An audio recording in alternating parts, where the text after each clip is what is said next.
I thought it was a standard Sunday dinner until I saw the listing agreement resting on the tablecloth. My address printed in bold. Mom smiled, claiming family assets should be shared, while my sister slapped her realtor card down, boasting about open houses. I did not scream. I simply nodded, then texted my lawyer to run a title search immediately.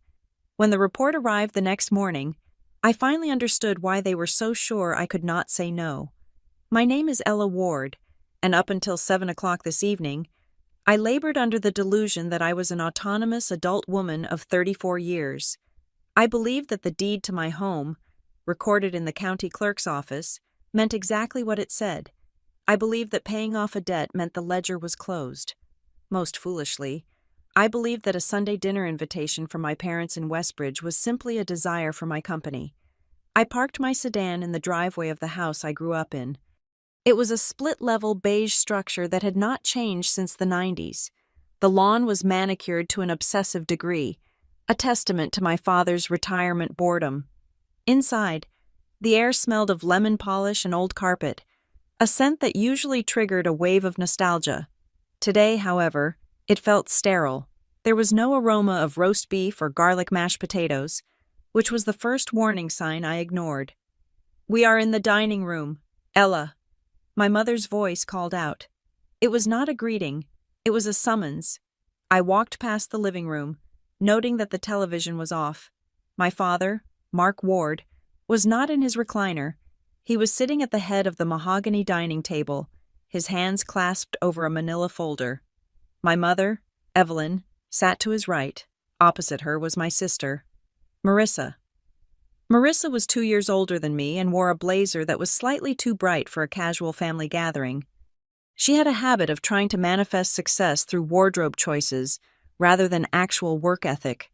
On the table, where the placemats and silverware should have been, lay a spread of documents that made the blood drain from my face, a stack of glossy flyers, a comparative market analysis, and right in the center, facing my empty chair, was a document titled Exclusive Right to Sell Listing Agreement.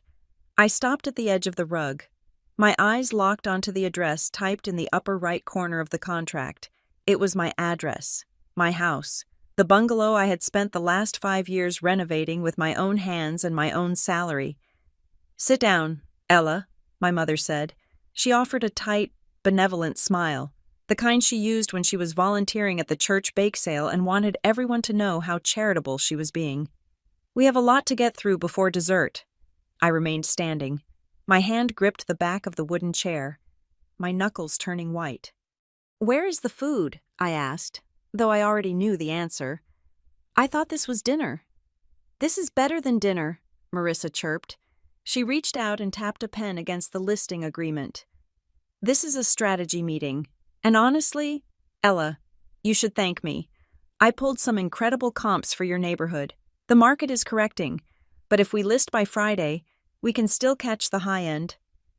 I looked at my father. Mark refused to meet my gaze, focusing instead on a spot on the wall behind me. "Dad." He cleared his throat. "Your mother and I have been doing some thinking about the future, about the family assets." "My house is not a family asset," I said.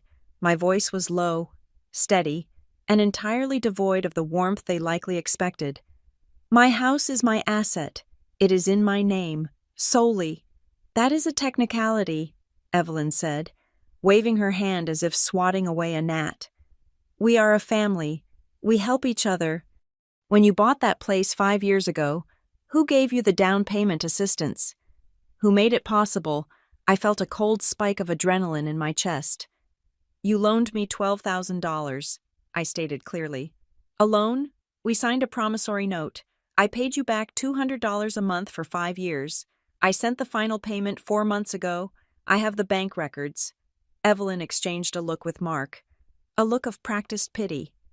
"Oh, honey, we never cashed those checks. We put them aside. We considered that money an investment in the property, equity." "You absolutely cashed them," I countered. "I saw the deductions from my account every single month on the 15th.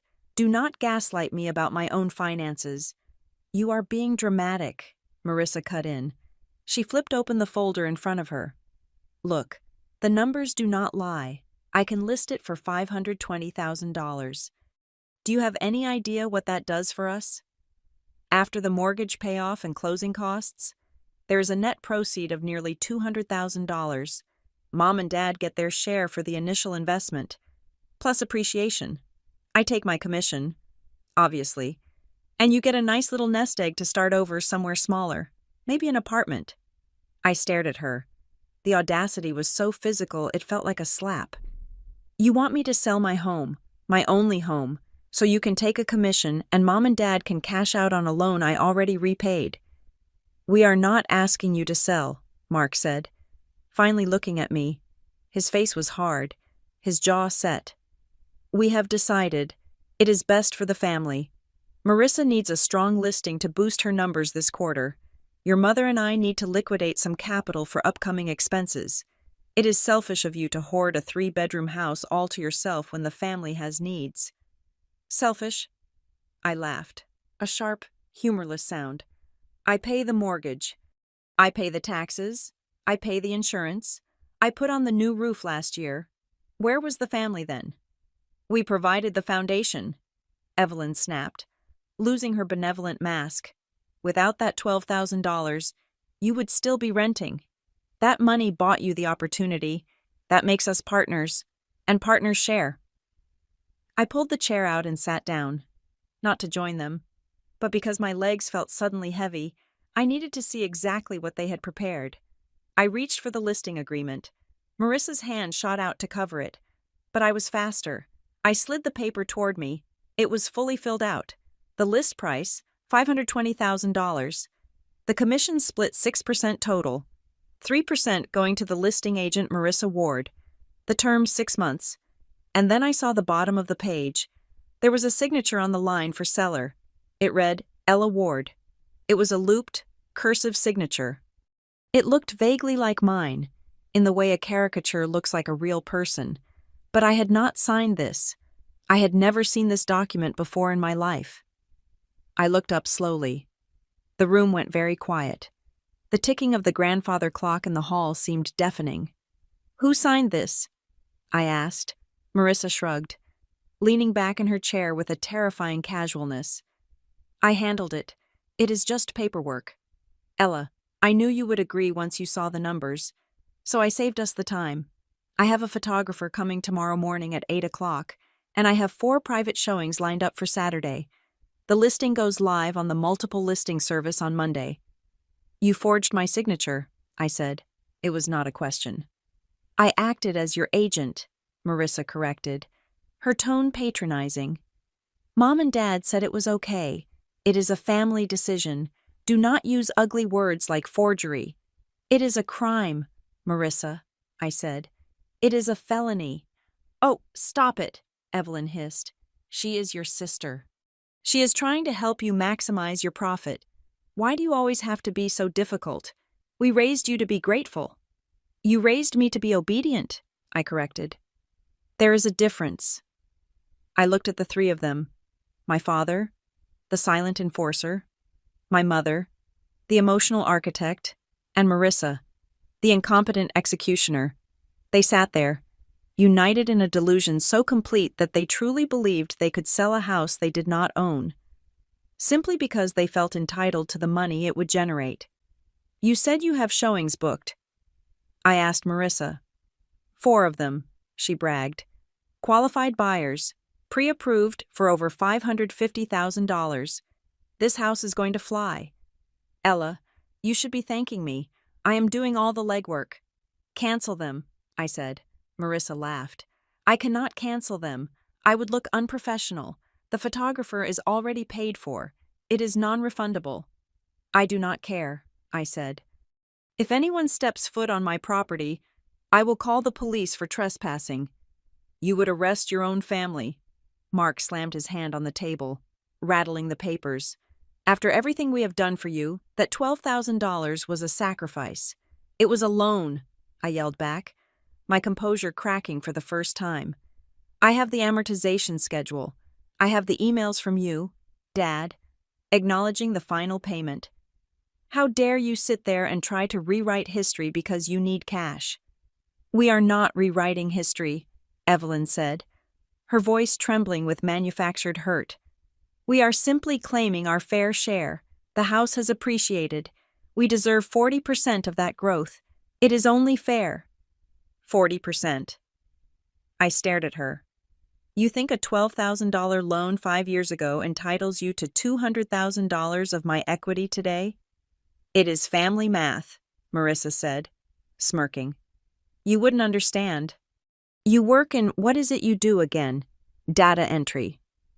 They thought I was a clerk. They thought I did remote administrative tasks. I had never corrected them because I valued my privacy. And frankly, they never asked enough questions to learn the truth.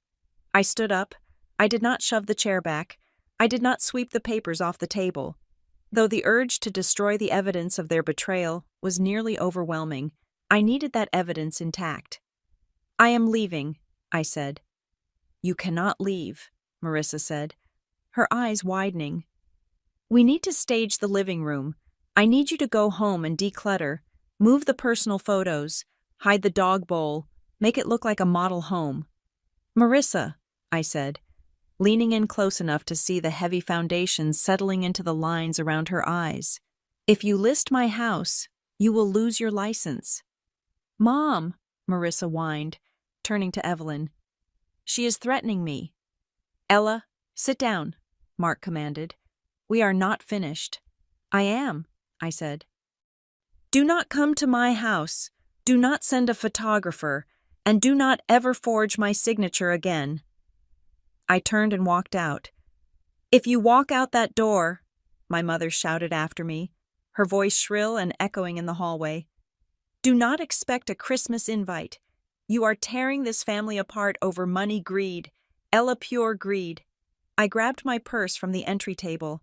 My hands were shaking, not from fear, but from a rage so cold it felt like ice in my veins. I opened the front door and stepped out into the cool evening air of Westbridge. The sun had set, leaving the sky a bruised purple. I marched to my car, unlocked it, and slid into the driver's seat. I locked the doors immediately, as if they might come running out with pens and contracts to force my hand physically. I did not start the engine. Instead, I pulled out my phone. My fingers hovered over the contacts list. I scrolled past Mom, past Dad, past Marissa. I found the name I needed, Owen Price. Owen was not just a lawyer. He was a shark in a tailored suit, a man I had worked with professionally in my capacity as a director of risk compliance, a title my family knew nothing about. He specialized in real estate fraud and litigation. I pressed call. It rang twice. Ella? Owen's voice was crisp, surprising for a Sunday evening. Everything okay? No, I said. My voice sounded foreign to my own ears, flat, mechanical. I need you to run a title search on my property immediately, tonight, if you can access the digital records, first thing in the morning if you cannot. What is going on? Owen asked, his tone shifting instantly from casual to professional. My parents and my sister just presented me with a listing agreement for my house, I said, staring at the front door of my parents' house through the windshield. I saw the silhouette of my father peering out through the curtains.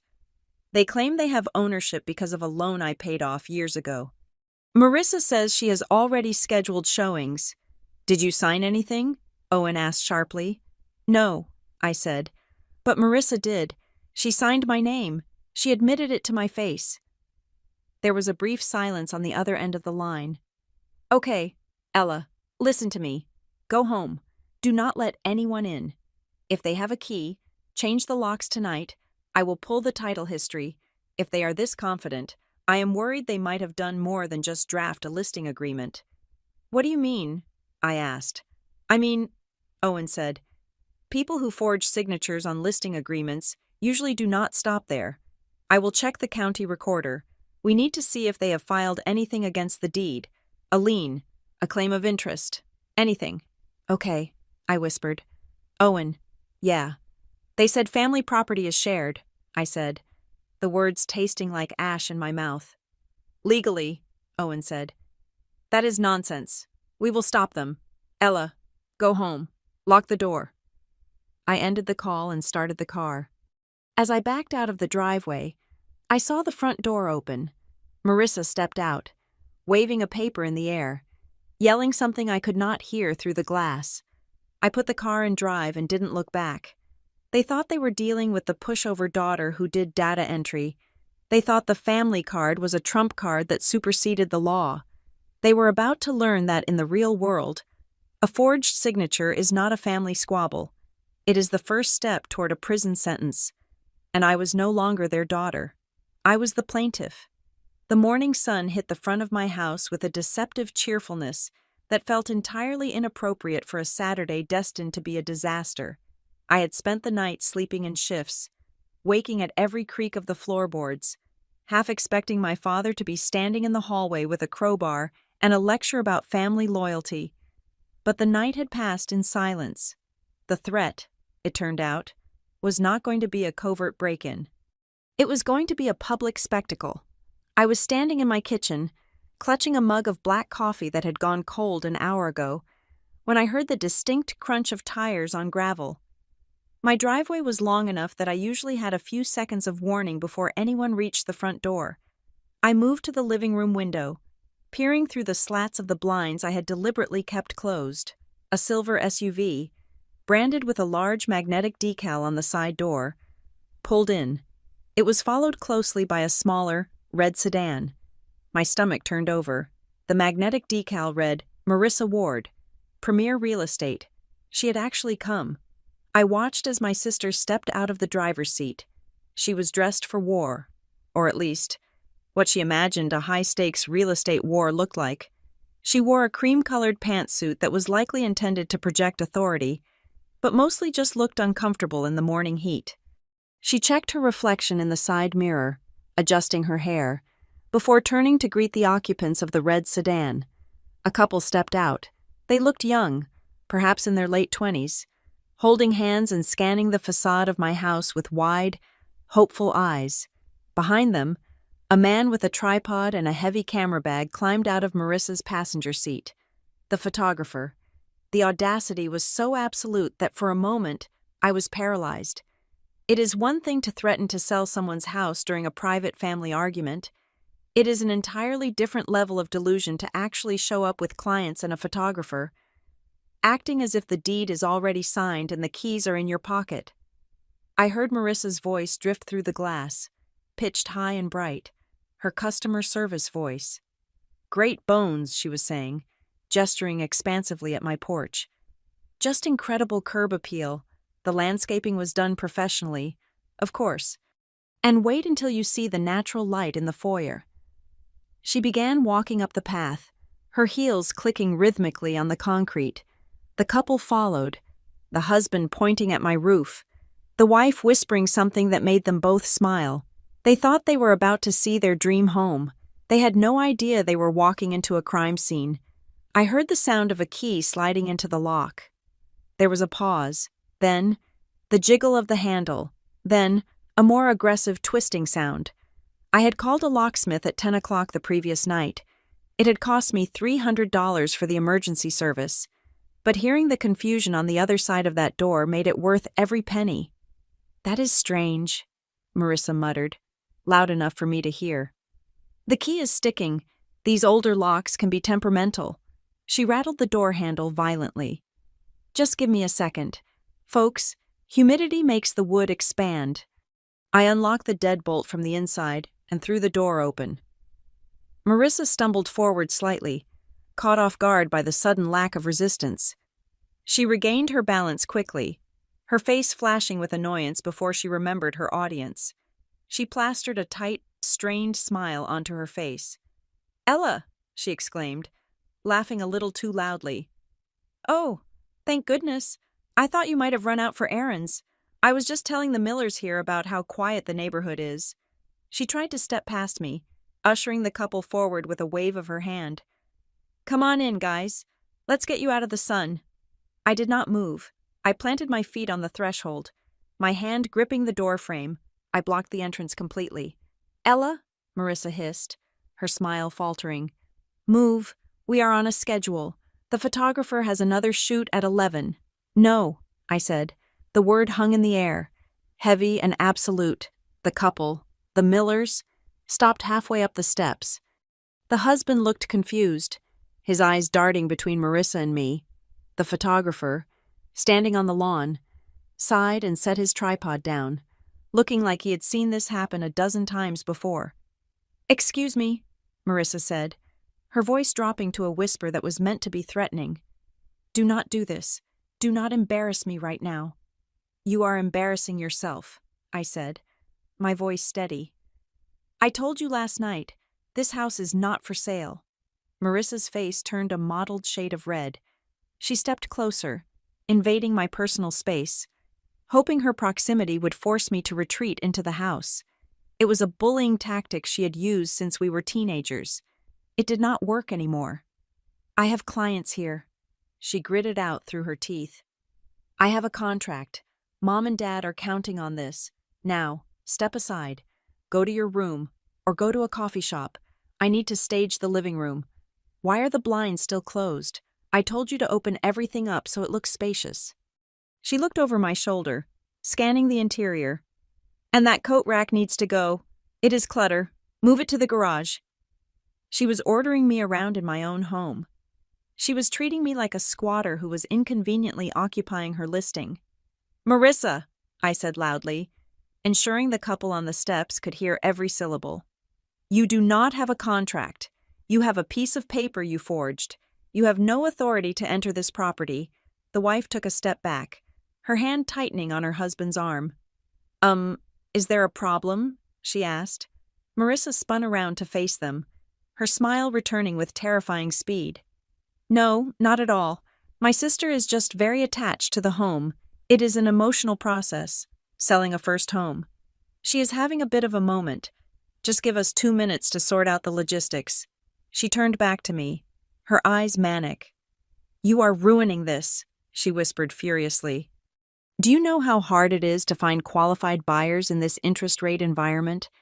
These people are pre-approved for $540,000.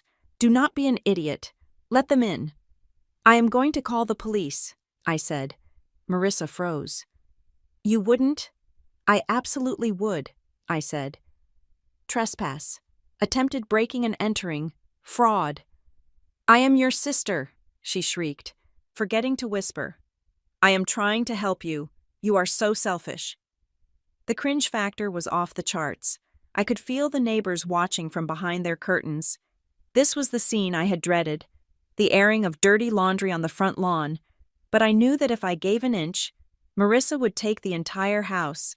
I looked past Marissa, directly at the Millers. I softened my expression. It was not their fault they had been dragged into Marissa's fantasy. "I am so sorry," I said to them.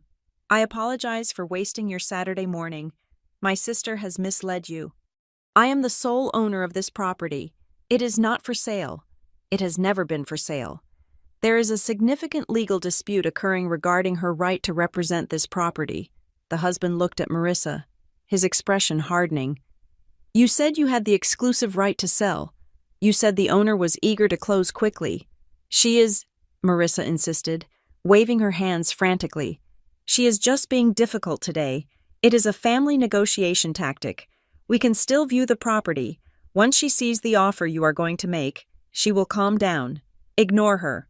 "We are not going to ignore the owner blocking the door," the wife said coldly. "We are not getting involved in a probate dispute or whatever this is." "It is not probate," Marissa yelled. "She is alive. She is just ungrateful." "We are leaving," the husband said. He took his wife's hand and they turned around, walking briskly back to their red sedan. "Wait." Marissa chased after them a few steps. "I have another property on Elm Street. We can go there right now, or we can come back here in an hour when she has cooled off." The car doors slammed shut, the engine roared to life, and the Millers backed out of the driveway with impressive speed. They did not look back. The photographer picked up his tripod. "I am still billing you for the hour. Marissa, call me when you actually have the listing signed." He walked to his car, shaking his head. Marissa stood alone on the concrete path. Her shoulders were heaving, The silence that followed was heavy, broken only by the sound of a distant lawnmower. She turned slowly to face me. The look in her eyes was pure venom. The mask of the professional realtor had shattered completely, leaving only the petulant, desperate sibling underneath. "You happy?" she screamed. She threw her hands up. "You just cost the family $20,000 in commission alone. That was a done deal, Ella. They loved the photos. They were ready to write an offer today. They loved photos of a house you do not have the right to sell," I said. "It is Mom and Dad's house, too," she shouted, stomping up the stairs until she was nose to nose with me again. "They put the money in, that makes it ours. Why can you not get that through your thick skull?"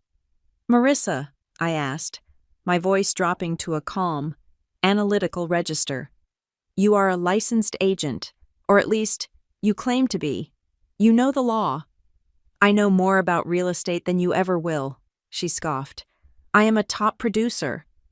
"If you are a professional," I said, "then you know the first step before listing a property is verifying the deed. Did you run a title search?" Marissa blinked. Her mouth opened, then closed. Her gaze shifted to the left, avoiding my eyes. It was a tell she had had since she was 6 years old and stole cookies from the jar. "Well," I pressed, "did you pull the title report from the county recorder?" "I did not need to," she stammered. "Mom told me. She said it was all taken care of. She said their names were on the deed from the beginning. Why would I waste money on a title search when I have my mother's word?" I stared at her. The incompetence was staggering. She had staked her professional reputation, her license, and potential criminal charges on a conversation with our mother, without checking a single public record. "You listed a $500,000 asset based on hearsay," I asked. "You brought clients to a home without verifying who actually owns it." "It is not hearsay," she yelled, though her voice wavered. "It is family. Mom said they have the papers. They have a quitclaim deed or something. They filed it years ago." My blood ran cold. A quitclaim deed. The words hung in the air like toxic smoke. A quitclaim deed is a document used to transfer interest in property, often between family members. If my parents had told Marissa they had a quitclaim deed, and if they had filed it years ago, that meant one of two things: either they were lying to her to get her to do their dirty work, or there was a document out there with my signature on it that I had never signed. "What quitclaim deed?" I asked sharply. "I never signed a quitclaim." "Mom said you did," Marissa shouted, tears of frustration welling in her eyes. "She said you guys handled it when you bought the place, just in case something happened to you, so they would be protected. She said it is on file." "If it is on file," I said, "why did you forge my signature on the listing agreement yesterday if they own it? Why did you need me to be the seller?" Marissa froze again. The logic trap snapped shut. If my parents were on the deed, they could have signed the listing.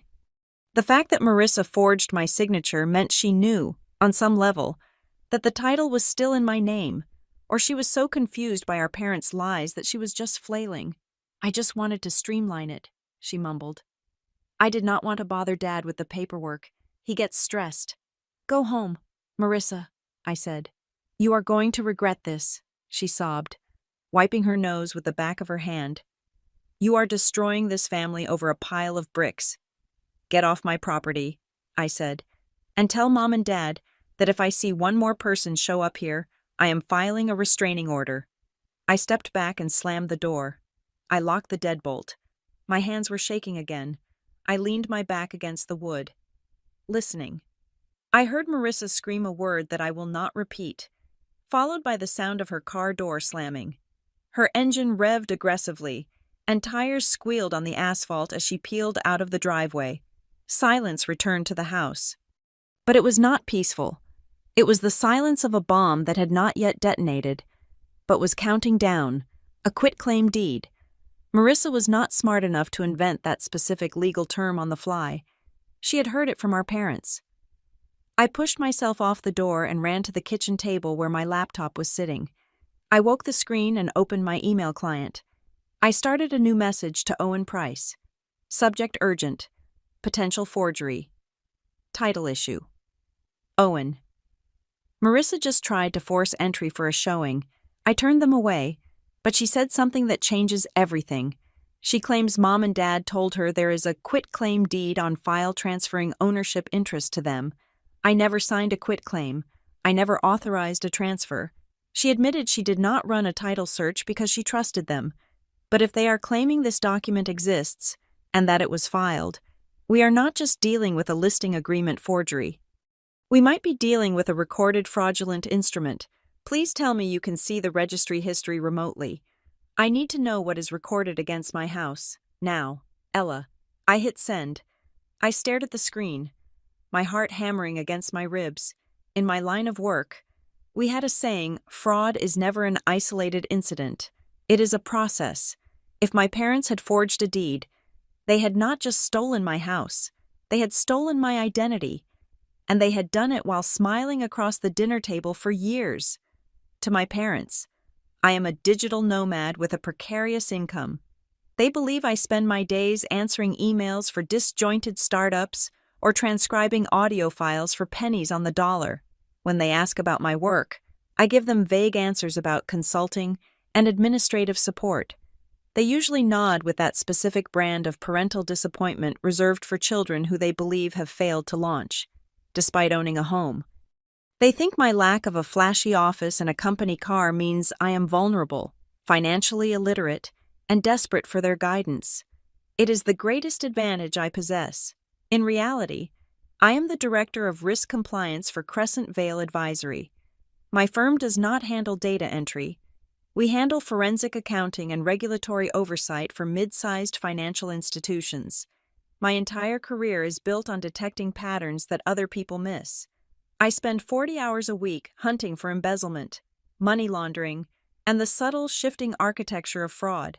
I know exactly how people hide money. I know exactly how they forge documents, and I know exactly how they panic when the paper trail starts to close in around them.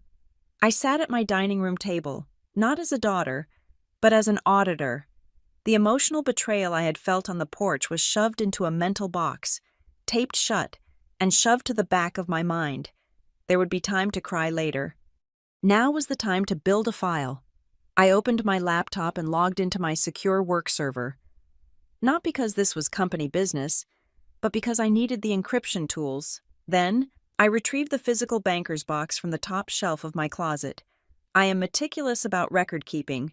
It is a professional hazard. I pulled out the file labeled Property Acquisition, 2019. Inside was the history of the lie my parents were currently telling. I laid the documents out in chronological order.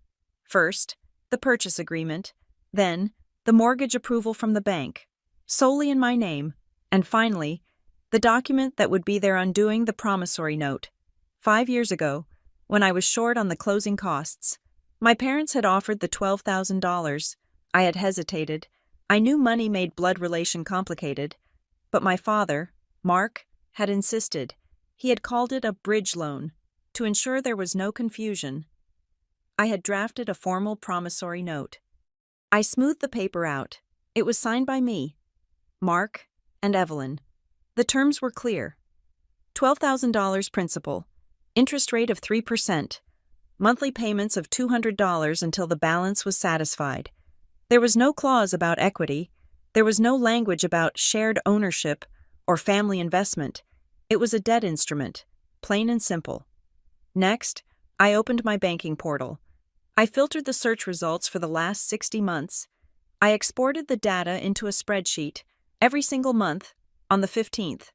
A transfer of $200 went from my account to a joint account held by Mark and Evelyn Ward. I highlighted the final payment, dated 4 months ago. The memo line read, "Loan payoff, final." But I needed more. I needed to prove they accepted this narrative before they decided to rewrite it.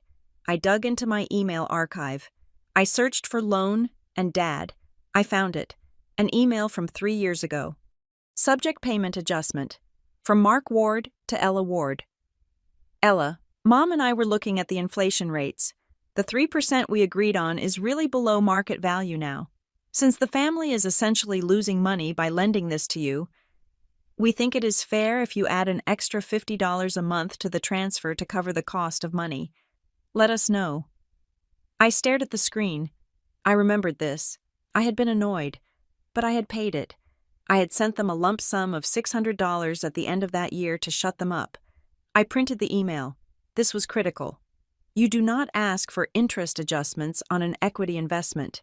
You ask for interest on a loan by demanding more interest. My father had cemented the nature of the transaction. He had treated me like a bank customer, not a partner. My phone buzzed. It was Owen Price. "Talk to me," I said, putting the phone on speaker as I organized the stack of evidence. "I am initiating the title search now." Owen said. His voice was clipped, the sound of a keyboard clacking furiously in the background. "But it is Saturday. The county recorder's office is closed. I can access the digital index, but the actual scanned images might not be available until Monday morning. However, we are not waiting." "I have the proof." "Owen," I said, "I have the promissory note. I have the bank statements showing full repayment. I even have an email where Dad tries to gouge me for extra interest." "Good," Owen said. "Scan them. Upload them to the secure portal I just sent you. But right now, we need to stop the bleeding. If Marissa believes there is a quitclaim deed, and if she is reckless enough to list the house, we have to assume they might try to leverage the property in other ways." "Like what?" I asked. "Loans." Owen said, "If they think they own it, or if they have forged a deed that says they own it, they could try to take out a second mortgage or a home equity line of credit, a HELOC." The blood drained from my face. My house had significant equity. If they managed to open a line of credit against it, they could drain the value and leave me with the debt. What do I do? "You need to lock it down," Owen instructed. "Call your current mortgage servicer immediately. Tell them you have reason to believe you are a victim of familial identity theft and real estate fraud. Ask them to place a fraud alert on the file. No changes, no inquiries, no payoff requests without verbal verification and a password." "Got it," I said, typing the number for the bank as he spoke. "Then," Owen continued, "I want you to go to the credit bureaus. Freeze your credit, if they have your social security number, which they do. Because they are your parents, they might try to open accounts in your name to facilitate this." "I will do it," I said. "And Ella." Owen paused. "I am setting up a title monitor. It is a service that alerts us the second anything is filed against your parcel number, a lien, a deed, a permit application, anything. Do you think they have gone that far?" I asked. It is one thing to lie to Marissa. It is another to file forged documents with the government. Marissa said they told her it was on file. Owen reminded me. In my experience, liars like to have a prop to support their lie. I would be surprised if there isn't a piece of paper somewhere. We hung up. I spent the next 2 hours in a hellscape of automated customer service menus. "I need to speak to the fraud department," I told the representative at my mortgage company, my voice trembling with a mix of rage and humiliation. "Can you describe the nature of the suspicion?" "Ma'am," the operator asked. "My parents are attempting to sell my home without my permission," I said, the words feeling heavy and absurd. "They claim to have ownership documents. I believe they may have forged a deed. I need to ensure no one can access the equity in this home." There was a long silence on the other end. "I understand. Ms. Ward, I am flagging the account now. We will require a notarized affidavit from you. But for now, the account is locked." After I finished freezing my credit at all 3 bureaus, I sat back and looked at the pile of papers on my table. The sun was beginning to set, casting long shadows across the living room that Marissa had tried to stage. I felt a profound sense of isolation. This was not just a dispute about money, it was a coordinated attack. I began to map it out on a notepad, using the same timeline technique I used at work to track embezzlers. 6 months ago, Marissa's real estate listings dry up. I needed to verify this, but she had been complaining about the market endlessly. 4 months ago, I make the final loan payment. My parents lose their monthly income stream from me. 1 month ago, my parents start asking weird questions about the house. Did you fix the roof yet? What is the neighborhood selling for? Yesterday, the ambush. It was a script. They had planned this. The listing agreement Marissa brought wasn't drafted on a napkin. It was typed, printed, and ready. The photographer was booked days in advance. You do not book a real estate photographer for a Saturday morning on a Friday night. They are booked weeks out. This meant they had been discussing selling my home for weeks, maybe months, while I was visiting for Sunday dinners, while I was buying them birthday gifts, while I was being their dutiful daughter. They had looked me in the eye, eaten the food I brought, and calculated exactly how much my life was worth to them. $520,000, minus closing costs. I felt sick, but the sickness was quickly replaced by a cold resolve. I was good at my job. I was very good at my job. And my parents had just made the mistake of becoming the target of my investigation. I went back to the email Owen had mentioned. He had sent a link to the county recorder's public access site.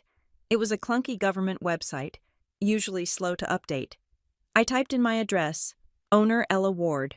I let out a breath. Okay, the primary index still showed me as the owner. Maybe Marissa was just lying. Maybe there was no quitclaim deed. Maybe it was just a bluff to bully me into signing. I refreshed the page. Then, my phone chimed. It was a text from Owen. Owen, are you sitting down? My fingers hovered over the keyboard. Ella, yes. What is it, Owen? My contact at the title company just ran a gap check for me. It catches filings that have been submitted but haven't been fully indexed by the county clerk yet. The stuff sitting in the to-be-processed pile. I stared at the 3 dots dancing on the screen, waiting for his next message. The silence in the house was deafening. Owen. There is a quitclaim deed. It was stamped, received by the recorder's office 22 days ago. I stopped breathing.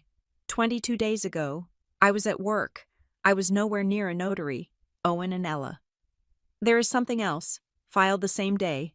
A request for notice of default. Ella. What does that mean? Owen, it means someone is preparing to take out a loan against the property and wants to be notified if you stop paying your mortgage. But that's not the worst part. Owen, the quitclaim transfers 40% interest to Mark and Evelyn Ward, but the grantor signature, the person who signed it, was notarized in a county 3 hours away, a place called Oakhaven. Oakhaven. I had never been to Oakhaven, but I knew who lived there, an old friend of my father's from his army days, a man who had lost his notary license once before for administrative errors. Owen. This is not just a dispute anymore. Ella, this is a felony in progress. They didn't just list the house. They have already stolen 40% of it on paper. I looked at the clean, beautiful deed I had framed on my wall, the one that said I owned this house. It was now a lie, somewhere, in a government basement. A piece of paper with a forged version of my name was sitting in a stack, waiting to turn my life upside down. My parents hadn't just listed my house. They had already executed the heist. They were just waiting for the check to clear. I picked up the phone and typed one sentence to Owen. Ella burned them down. The Sunday morning sun felt intrusive as it streamed onto my kitchen island, illuminating the dust motes dancing in the air. It was the same table where I drank my coffee every morning, but today, it had been transformed into a war room. Owen Price stood opposite me. He had arrived 10 minutes ago, bypassing the usual pleasantries.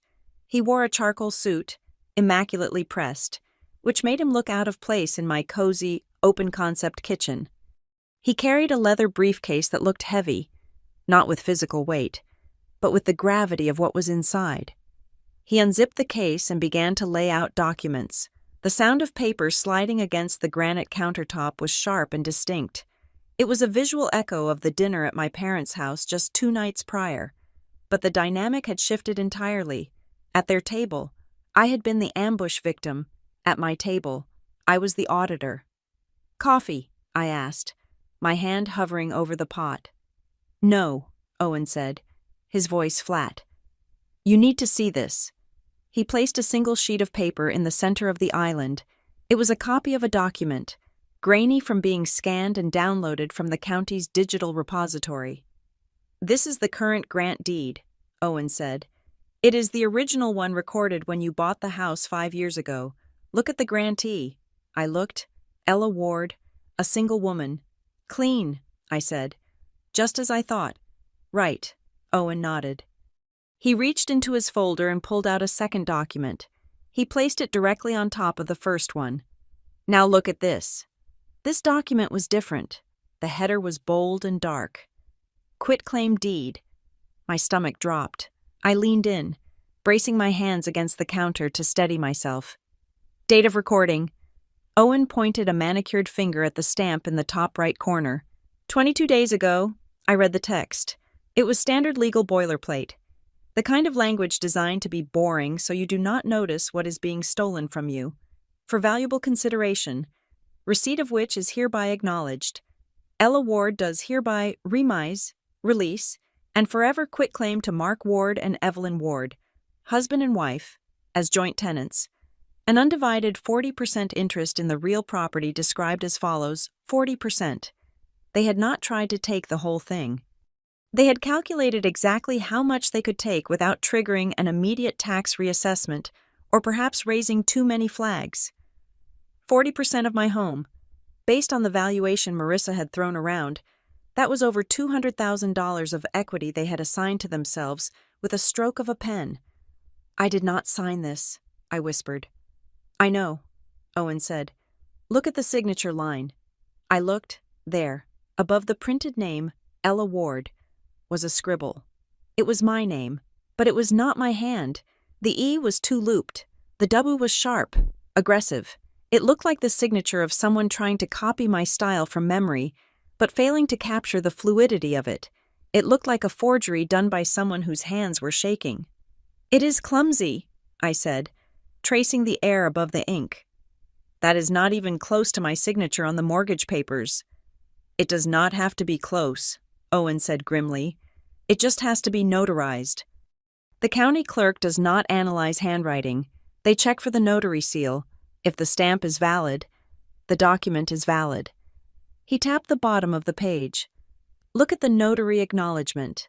I squinted at the seal. State of Colorado. County of Oakhaven. Oakhaven. I looked up at Owen. That is 3 hours south of here. I have not been to Oakhaven since I was in college. Exactly, Owen said.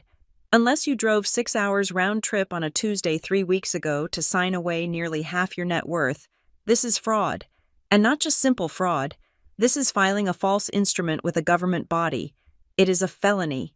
I felt a wave of nausea. Who is the notary? A man named Gary Sunev, Owen said. I looked him up. He is independent, works out of a strip mall postal center, and get this, he served in the same infantry division as your father in the 90s. I closed my eyes. Of course, my father's old network, the I scratch your back, you scratch mine club. Gary Sunev probably thought he was doing a buddy a favor, helping him sort out some family paperwork. He probably didn't ask why the daughter wasn't present. So, they own 40% of my house, I said, my voice trembling. Legally, right now, they own it. On paper, yes, Owen said. But we can undo it. We file a quiet title action. We prove the forgery. We get the notary to flip on them. It takes time, but we win. He paused. He picked up the third document, which he had been holding back. However, Owen said, his tone dropping an octave, that is not the emergency. What could possibly be worse than them stealing 40% of my house? I asked. Owen slid the third paper across the granite. This, he said. It was a document I recognized from my work in banking compliance. It was a notice of right to cancel, usually included in loan packages, but attached to it was a loan application summary. Borrower Mark Ward and Evelyn Ward. Co-borrower Ella Ward, non-occupant, collateral, my address. My address, loan type. Home equity line of credit. HELOC, amount requested, $150,000. Status, pending final underwriting. The room seemed to tilt. A HELOC, I said. They are taking out a line of credit. They applied for it the same day they filed the quitclaim. Owen explained, his voice rapid and urgent. That is why they needed the 40% interest. You cannot borrow against a house you do not own by transferring ownership to themselves. They became eligible to apply for a loan secured by the property's equity. But I am listed as a co-borrower, I said, pointing to my name. They would need my signature for the loan, too. If they forged the deed, Owen said, looking me dead in the eye. They have almost certainly forged the loan application documents, or they are using a power of attorney they fabricated. I stared at the number. $150,000. Why? I asked, the question escaping me before I could stop it. Why would they do this, the listing Marissa trying to sell it? I thought they just wanted the profit from a sale, but this is debt. This is a lien. Think like a risk officer. Ella, Owen said. Selling a house takes months. You have to stage it, list it, wait for offers, go through escrow. It is slow. A HELOC. If you have the equity and the credit score, you can close in 10 days. You get a checkbook or a debit card linked to the house, and you can draw the cash immediately. It clicked. The pieces fell into place with a sickening thud. They were desperate. They weren't just greedy parents who felt entitled to a return on their investment. They were in some kind of financial hole, a deep one, and they needed cash fast. The listing of the house was likely Plan B, or perhaps a way to pay off the HELOC later. But the HELOC was the immediate goal. They wanted to turn my home into an ATM. If this loan funds, I said, my voice steadying into the cold, hard cadence of my profession, and they take the money and spend it, I am liable. You are, Owen confirmed. The lien attaches to the house.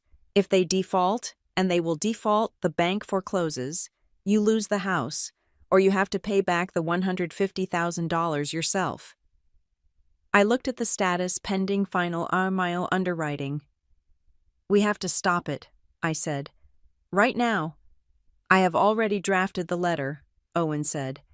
He opened his briefcase again and pulled out a crisp letterhead document. This is a notice of fraud and demand to cease and desist. It is addressed to the lender listed on the application, Centennial Trust. Is it enough? I asked. It is a start, Owen said.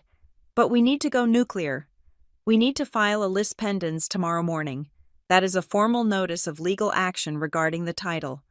No bank in the world will fund a loan on a property with a lis pendens attached. It freezes everything. Do it, I said. And Ella, Owen said softly, you need to file a police report. I looked at him. A police report against my parents. They committed forgery, Owen said. They are attempting grand larceny. If we do not have a police report number, the bank might treat this as a civil domestic dispute and drag their feet. We need the criminal element to force an immediate freeze. I looked out the window at my front lawn. The grass was green. The hydrangeas were blooming. I had planted them myself. I had painted the shutters. I had sanded the floors. This was my sanctuary, and my parents, the people who were supposed to protect me, had looked at this sanctuary and seen nothing but a pile of cash to be looted. They didn't care if I ended up homeless. They didn't care if my credit was ruined. They viewed me as collateral. I thought about the dinner, the way my mother had smiled. Family assets should be shared. She wasn't talking about sharing wealth. She was talking about sharing ruin. She wanted to drag me down into whatever financial grave they had dug for themselves. They aren't just trying to sell the house, I said, realizing the full horror of the timeline. Marissa trying to sell it was a distraction, or maybe she doesn't even know about the HELOC. If she sells it, the HELOC gets paid off at closing, and no one is the wiser. But if she doesn't sell it, they drain the equity anyway. It is a two-pronged attack, Owen agreed. Either way, they cash out. Either way, you lose. I turned back to Owen. The hesitation was gone. The daughter was gone. Give me the phone, I said. Owen handed me his mobile. Who are we calling? He asked. The lender, I said. I don't care if it is Sunday. I don't care if I have to talk to an automated system for an hour. I am going to find someone at Centennial Trust, and I am going to tell them that if they disperse one single penny to Mark and Evelyn Ward, I will sue them for negligence so severe they will lose their charter. Owen smiled. A sharp, shark-like grin. That is the spirit. While you do that, I am going to draft the affidavit for the police. We go to the station at noon. I took the phone. I looked at the papers on the counter one last time. The forged signature seemed to mock me. It was a violation of the highest order. It was identity theft with a hug and a kiss. I dialed the number for the bank's fraud hotline. "This is Ella Ward," I said when the operator picked up. "I am the owner of the property at my address. You have a loan application pending in my name. It is fraudulent. The deed you relied on is a forgery, and the people applying for this money are not authorized to act on my behalf. Ma'am, I need to verify your identity," the voice on the other end said. "Ask me anything," I said. "But mark the file. If that money leaves your bank, you are facilitating a felony." I hung up and looked at Owen. "Let's go to the police station," I said. "I want it on the record. I want a paper trail so thick they will never be able to climb out of it. This was not a family dispute anymore. This was a financial crime, and I was the lead investigator." The adrenaline of Sunday had faded into a cold, sharp clarity by Monday morning. I had taken the day off from Crescent Vale Advisory. I told my boss I was dealing with a family emergency involving identity theft, which was the most honest explanation I could provide without sounding like I was describing the plot of a bad movie. Owen was still operating out of my kitchen. He had turned my breakfast bar into a command center, complete with 2 monitors and a direct line to his paralegal. We had filed the police report. We had notified the bank. The bleeding had been stopped, or at least, a tourniquet had been applied. Now, we had to find the source of the infection, and all signs pointed to Marissa. "Ella," Owen said, his eyes glued to his laptop screen. "Come look at this." I walked over, expecting to see another horrifying document from the county recorder. Instead, I saw the blue and white interface of the Colorado Division of Real Estate's public license lookup tool. "I decided to do a deep dive on your sister's professional standing," Owen said. Since she was so adamant about her status as a top producer on Saturday, he pointed to the status line next to Marissa Ward. In bold red letters, it read, "Inactive." "She is not licensed," I asked, frowning, "but she has a magnetic sign on her car. She has business cards. She showed up with clients." "Her license expired 8 months ago," Owen corrected. "She failed to complete her mandatory continuing education hours. In Colorado, if you do not do your update course and your ethics credits, you get placed on inactive status. You cannot list, you cannot show, you cannot negotiate, you certainly cannot collect a commission." I stared at the screen. 8 months. That was a lifetime in real estate. "So how is she listing houses?" I asked. "How is she planning to put mine on the multiple listing service?" "I checked the local board logs," Owen said, switching tabs. "She isn't listing them as Marissa Ward. She is logging in under the ID of an agent named Sarah Jenkins." "Who is Sarah Jenkins?" "A junior agent at Marissa's old brokerage who went on maternity leave 6 months ago," Owen explained. "Marissa must have kept her credentials. She is ghosting her listings. She does the work, puts Sarah's name on the contract, and likely works out a kickback deal under the table. It is a massive violation. It is misrepresentation. It is fraud." "Why would she risk that?" I asked. "Why not just take the classes and renew the license?" "Because the classes cost money," Owen said. "And renewing a license requires paying back dues, and if she has outstanding fines, she has to pay those too." He opened a PDF file. "Which brings me to this. I found 2 consumer complaints filed against Marissa in the last 2 years. They were settled privately, likely to avoid a hearing, but the notes are in the system." I leaned in closer. Complaint 1. Failure to disclose material defects. Complaint 2. Misrepresentation of title authority. "Read the second one," Owen instructed. I read the summary. Agent attempted to facilitate a sale of a property where the seller was in the midst of a divorce and did not have spousal consent to list. Agent assured the buyer the paperwork was cleared when it was not. "She has a pattern," I said. "She plays fast and loose with ownership. She thinks if she can just get the buyer to the table, The legal stuff will magically sort itself out. Exactly, Owen said. She is not a mastermind. Ella, she is a gambler, and she is on a losing streak. I walked over to the window, looking out at the driveway where Marissa had parked her shiny new Audi SUV on Saturday, the car she had made such a big deal about at Christmas. She bought a $60,000 car in December, I said, thinking aloud. She went to Cabo for 10 days in February. She posts photos of expensive dinners constantly. And yet, Owen said, she cannot afford the $300 to renew her license. It didn't add up, or rather, it added up perfectly to a disaster. She is broke, I realized. She is living on credit. She is funding a top producer lifestyle on zero income. That is why she is desperate. And that, Owen said, is why she needs your house. She does not just want the commission, she needs the liquidity. If Mom and Dad get the equity loan, or if they sell the house, Marissa probably has a side deal with them to take a chunk of that cash to pay off her debts. My parents are drowning, so she convinced them to drown me too, I said. The bitterness in my voice was acrid. I needed to know for sure. I needed to see the mechanism of the lie. I went to my laptop. I didn't have access to Marissa's email, and I certainly didn't have access to her bank accounts, but I did have access to my mother's digital naivety. My mother, Evelyn, was technologically illiterate. 2 years ago, she had locked herself out of her email account. I had reset the password for her and set up a recovery email address my own. I had also logged her into her iPad, which she used primarily for recipes and Facebook. I had never snooped. I respected their privacy, but today, privacy was a luxury we could no longer afford. I logged into the email provider. I typed in my mother's address. I typed in the password I had set for her grandkids 2020, wishful thinking on her part. As neither Marissa nor I had children, it worked. I went straight to the search bar and typed Marissa.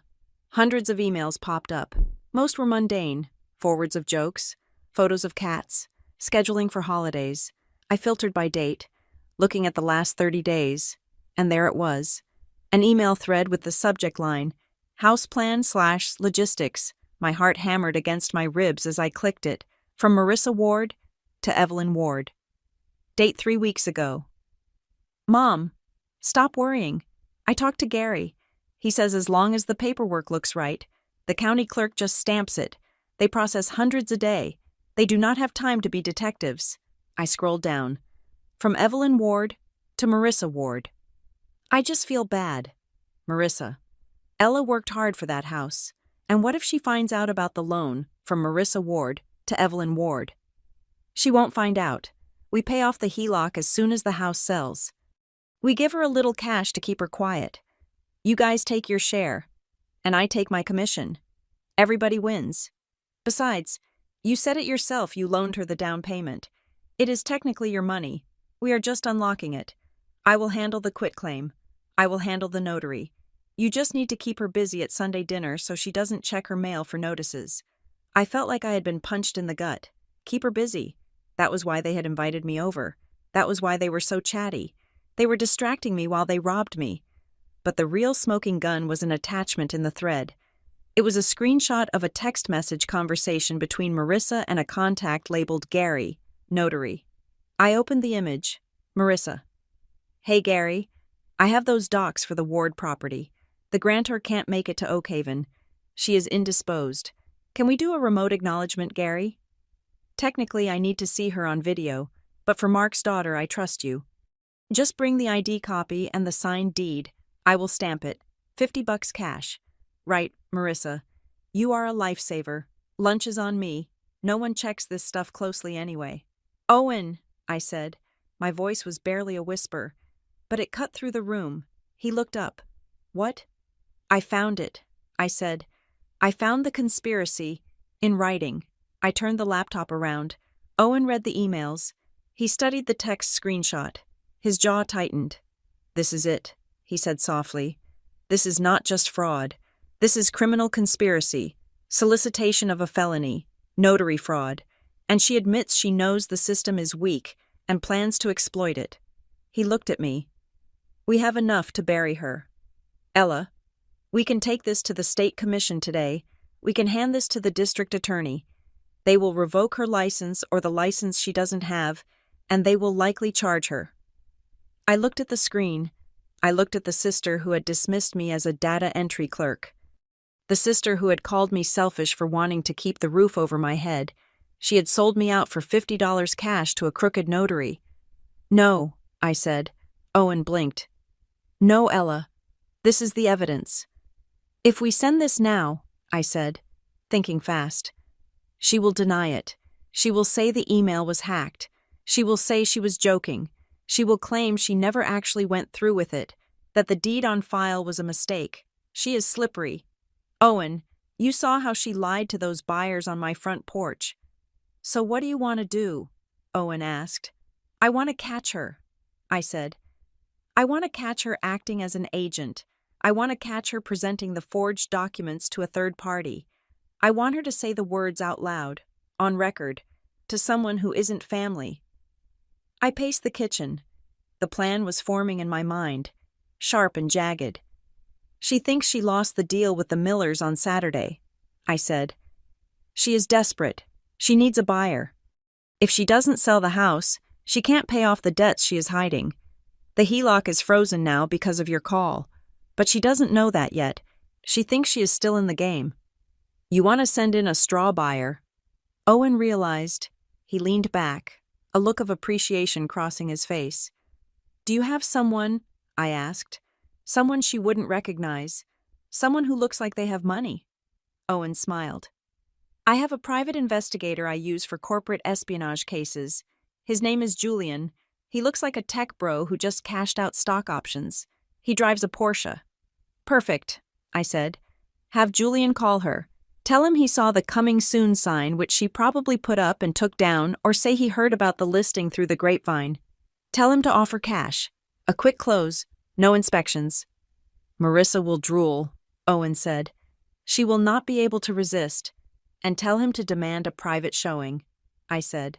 Tomorrow, here. You are going to let her back in. I am going to let her hang herself. I said, I will tell Mom and Dad I am reconsidering. I will tell them I felt bad about the scene on Saturday. I will say I am open to selling if the price is right. I will lure them in. It is risky, Owen warned. If things go wrong. Things won't go wrong, I said. Because this time, I will have cameras. I will have the house wired for sound. And when she hands Julian that disclosure packet with the forged information, when she claims she represents the owner, we will have it all. I looked back at the email. No one checks this stuff closely anyway. She thinks she is smarter than the system, I said. She thinks she is smarter than me. She's about to find out that the data entry girl knows how to build a trap. I will call Julian, Owen said, picking up his phone. We will need to prep the house. Audio recording laws in Colorado are one-party consent, which means as long as you or Julian are part of the conversation, we can record it, but we need to be careful. I won't be in the room, I said. I want her to feel safe. I want her to think she has won. I will be listening from the basement or the garage. Julian will be the one asking the questions. What questions? The questions that send people to prison, I said. Who signed the deed? Do you have the authority to sell? Are there any liens we should know about? I closed my laptop. The anger I felt was no longer hot and explosive. It was cold. It was the calculated, precise anger of a professional who has found the discrepancy in the ledger and is preparing the final audit report. My family had treated me like an asset to be liquidated. They had stripped my name from my home and replaced it with a forgery. They had bet everything on the assumption that I was too weak, too nice, or too stupid to fight back. Marissa wanted a sale, I would give her a sale, but the only thing closing tomorrow would be her career. The phone felt heavy in my hand, like a physical weight rather than a piece of glass and metal. I stood in the center of my living room, the same room Marissa had tried to invade 48 hours earlier. I had rehearsed the script in my head a dozen times. I needed to sound defeated. I needed to sound like the daughter they expected me to be, soft, pliable, and ultimately obedient to the family hierarchy. I dialed my mother's number. It rang 3 times before she picked up. "Hello?" Evelyn's voice was cautious, likely expecting another fight or perhaps a lawyer on the other end. "Hi, Mom," I said. I let my voice drop, infusing it with a fatigue that was not entirely faked. "I have been thinking a lot about Saturday." "Oh, Ella," she sighed, the tension immediately draining from her tone. "I knew you would calm down. Your father has been sick with worry. We are a family. We do not sue each other." "I know," I said. "I do not want to fight anymore. It is too much. If you and Dad really need the money, if the family really needs this." "We do, honey," she interrupted, her voice gaining that familiar, cloying sweetness. "It is just equity. It is just money. We can always find another house, but we cannot replace family." "Okay," I said. "I am willing to sell. But I have one condition." "Anything," she said. "I do not want a parade of strangers walking through my bedroom." I lied. "I do not want open houses. I actually have a friend, a connection through work. He is a private investor. He buys properties in cash. He is looking for something in Westbridge." Cash. My mother's interest peaked instantly. "Does he pay market value?" "He pays above market if he likes the property," I said. "He wants to see it tomorrow. If Marissa can handle the showing professionally, and if we can get a clean offer, I will sign." "Oh, thank God," Evelyn cried out. I heard her cover the mouthpiece, shouting to my father in the background. "Mark," she agreed. "She has a cash buyer." She came back on the line. "Marissa will be thrilled. She was so upset. Ella, she really wants to make this work for you. Tell her to be here at 10 o'clock tomorrow morning," I said. "And tell her to bring the paperwork. The investor, his name is Julian. He is very particular about documentation. He moves fast." "She will be there," Mom promised. "I am so proud of you. Ella, you are finally seeing the big picture." I hung up. The nausea was immediate. The big picture she referred to was the dissection of my financial future for their benefit, but I pushed the sickness down. I had set the stage. Now I had to rig the theater. Tuesday morning arrived with a sky the color of slate. At 8 o'clock, Owen Price arrived at my back door, accompanied by a man who looked like he had just stepped out of a Forbes magazine cover shoot. "Ella, this is Julian Vance," Owen said. Julian extended a hand. He wore a navy blazer over a crisp white t-shirt and designer loafers, the uniform of the modern tech millionaire. In reality, Julian was a forensic investigator Owen used for corporate espionage cases, a man whose acting skills were as sharp as his legal knowledge. "Nice to meet you, Ella," Julian said. His voice was smooth, confident, and utterly disarming. "I understand I am in the market for a bungalow with a complicated title history." "You are?" I said. "Are you wired?" Julian tapped the pen in his breast pocket. "High-definition audio and video, wide-angle lens, battery life of 6 hours, and I have a secondary audio backup on my keychain." "And the house?" I asked Owen. "We placed 2 cameras while you were at work yesterday," Owen said. "One in the living room inside the smoke detector casing, one in the kitchen, disguised as a USB charger. We will catch every angle. The state of Colorado is a one-party consent state for recording conversations. You are the party consenting, as long as you are present in the house, even if you are not speaking. Their expectation of privacy is nullified in your own home." "Marissa is going to lie," I said. "I need her to lie on the record." "She will," Julian assured me. "I know exactly what buttons to push. I am going to ask about the title. I am going to ask about the ownership structure. And I'm going to ask about her credentials. All you have to do is play the role of the submissive sister. Let her take the lead. Let her feel like the expert." "I can do that," I said, though my stomach twisted at the thought. "I will be in the van down the street," Owen said, "monitoring the feed in real time. If she gets suspicious, or if things get volatile, I come in. But otherwise, let the tape run. We need her to commit the fraud in front of a third party." Owen left through the back. Julian went to his car, a rented Porsche Cayenne parked around the block, to wait for his cue. I sat on my sofa and waited. At 9:45, Marissa's Audi pulled into the driveway. She did not slam the door this time. She stepped out, checking her makeup in the side mirror, carrying a thick leather portfolio. She walked up the path with a bounce in her step. I opened the door before she could knock. "Ella?" She beamed, attempting to hug me. I stiffened but let her arms encircle me for a brief, suffocating second. "Mom told me everything. I knew you would come around. Honestly, this is so much better. A private buyer that saves us so much marketing hassle." She walked past me, scanning the room. "The place looks decent. Did you move that coat rack like I said? Good. It opens up the flow." She set her portfolio on the kitchen island, the same island where Owen and I had dissected her crimes 2 days ago. She started pulling out glossy brochures. "So, who is this guy?" Marissa asked. "Mom said he is an investor." "His name is Julian Vance," I said, keeping my voice low and devoid of eye contact.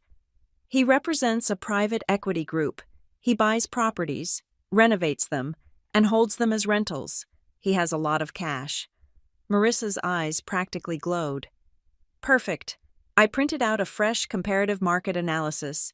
I bumped the price to $550,000. If he is institutional, he won't care about an extra $20,000. She looked at me, tilting her head. "You look tired, Ella. You are not going to be weird, are you?" "Just let me do the talking. I am the professional here." "I will let you handle it," I said. "I just want this over with." "It will be over soon," she promised, patting my arm with a condescension that made my skin crawl. "And then you will have your share, and Mom and Dad will have theirs, and everyone is happy." The doorbell rang. Marissa straightened her blazer, flashed a terrifyingly bright smile, and whispered, "Showtime." I opened the door. Julian stood there, looking at the house with a critical, appraising eye. "Mr. Vance." Marissa stepped in front of me, extending her hand. "I am Marissa Ward, the listing agent. Welcome." "Julian," he corrected, shaking her hand firmly. "Nice neighborhood. Quiet. I like that." "It is very sought after," Marissa gushed, leading him into the living room. "Inventory here is historically low. This is a rare opportunity." I trailed behind them, leaning against the wall near the hidden camera in the smoke detector. Julian walked the perimeter of the room, tapping the walls, checking the window frames.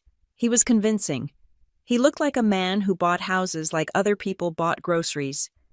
"The finish is good," Julian noted. "Updated electrical." "Fully permitted," Marissa said.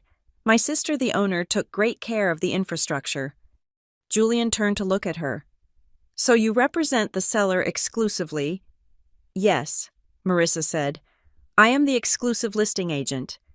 "And you are licensed in Colorado, obviously," Julian asked casually, as if it were a throwaway question. "My compliance team is strict. We only deal with agents in good standing. No offense, just protocol." "Of course," Marissa laughed, a high tinkling sound. "Licensed and active. I am a top producer with Premier Real Estate. You can look me up, though I think the state website is down for maintenance today. Government tech, right?" "Right," Julian smiled.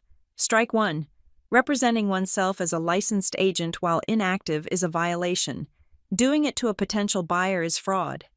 Julian moved to the kitchen. He ran his hand along the granite countertop. "Let's talk about the title," Julian said. "I do clean deals. No probate issues, no liens. Who holds the deed?" Marissa hesitated for a fraction of a second, then recovered. "It is a family-owned property. Technically, the title is held by Ella Ward and her parents, Mark and Evelyn Ward. It is a shared investment vehicle." "Shared?" Julian raised an eyebrow. "So it is a tenancy in common, or joint tenancy?" "Joint tenancy," Marissa said confidently. "Mom and Dad own 40%, Ella owns 60%. But do not worry. I have power of attorney to negotiate for the parents. They are fully on board." 40%, Julian repeated. "That is a significant interest. Is that recorded?" My title guys are going to pull the abstract first thing in the morning. It is recorded, Marissa said. We filed the adjustment a few weeks ago to formalize the investment. I stepped forward. This was my cue. Marissa, I asked softly, keeping my face blank. I forgot. Which document was that? The one we filed, I know Mom mentioned it, but I never got a copy. Marissa turned to me, her eyes flashing a warning to shut up. It was the quitclaim deed. Ella. Remember, we sent it over to the county. Right, I said. The quitclaim, and that was last week. 3 weeks ago, Marissa corrected, turning back to Julian. It is all in the system, perfectly legal. The parents put up the down payment, so we just adjusted the title to reflect their equity. Standard family trust stuff. Julian nodded slowly. And you have a copy of that deed in the disclosure packet? I do, Marissa said. She reached into her portfolio and pulled out a staple-bound stack of papers. She handed it to Julian. It was the forgery. She had actually brought the forgery to the showing. Julian flipped through the pages. He stopped at the quitclaim deed. He studied it for a long moment. The silence in the kitchen was absolute. The hidden camera in the charger was pointing directly at them. Interesting, Julian said. I see the notary stamp here. Gary Sunev, Oakhaven County. Yes, Marissa said. He is a family friend, very reliable. And this signature, Julian said, pointing to the scrawl above my name. Ella Ward. He looked up at me, then back at the paper, then at Marissa. It looks a little rushed, Julian observed. Compared to the signature on the original grant deed here. He flipped back a few pages to the legitimate document I had signed 5 years ago. The loop on the E is different. Marissa laughed nervously. Oh, you know how it is. Ella was in a hurry that day. We were trying to catch the FedEx truck to get it to the recorder's office. She just scribbled it. So she signed it in your presence? Julian asked. The trap was set. Yes, Marissa said. Right at this kitchen table. I watched her sign it myself. Then I drove it down to Gary to get it stamped. I felt the blood drain from my face, not from fear, but from the sheer magnitude of the lie. She had just confessed to witnessing a signature that never happened. She had confessed to taking a forged document to a notary. And you are sure, Julian pressed, because if the title insurance company flags a signature discrepancy, it delays closing. I need to know the chain of title is ironclad. It is ironclad, Marissa insisted, her voice rising slightly. Ella signed it. Mom and Dad signed it. It is done. You are buying from the family. There are no loose ends. Julian closed the folder. He placed his hand on top of it. Okay, he said. That is what I needed to hear. He looked at me. Ella, you are okay with this price, $550,000. If Marissa says it is fair, I said, then I guess it is fair. Great, Julian said. I will have my legal team draw up the offer letter this afternoon. Cash, 10-day close. But I need to take this packet with me, for due diligence. Absolutely, Marissa said, relieved that the interrogation was over. Take it. Call me as soon as you are ready. I can get the electronic signatures from Mom and Dad in 5 minutes. I bet you can, Julian said. There was a dryness to his tone that Marissa missed completely. He turned to leave. Marissa followed him to the door, practically skipping. You won't regret this, Julian, she called out as he walked to his Porsche. It is a gem of a house. She closed the door and spun around, pumping her fist in the air. Yes, she hissed. Did you see that $550,000 cash? Ella, we are rich. She ran over and grabbed my shoulders. I told you I could do it. I told you I was a pro. Did you see how I handled him? He ate it up. I looked at her. I looked at the sister who had just sold me down the river for a commission check she would never cash. You were very convincing, I said. I need to call Mom, she said, pulling out her phone. We need to get the payoff statement for the mortgage ready. And hey, since I got $50,000 over asking, I think we should talk about bumping my commission to 4%. Fair. We can talk about it, I said. At the closing? Perfect. She tapped away on her screen. I am going to head out. I have to go, update my file at the office. You sit tight. Do not touch anything. We are under contract. Basically. She grabbed her bag and breezed out the door, leaving the scent of cheap perfume and expensive lies in her wake. I waited until her car disappeared around the corner. Then I walked to the window and watched Owen's van pull up. Owen and Julian walked into the kitchen. Julian placed the disclosure packet on the counter. "Did we get it?" I asked. Owen held up a tablet. He pressed play. On the screen, in high-definition video and crystal-clear audio, Marissa's voice rang out. I watched her sign it myself. Then I drove it down to Gary. "We got it," Owen said. "She claimed to be licensed when she is not. She claimed a false ownership percentage. She admitted to witnessing a forged signature. And she admitted to transporting the fraudulent instrument to the notary."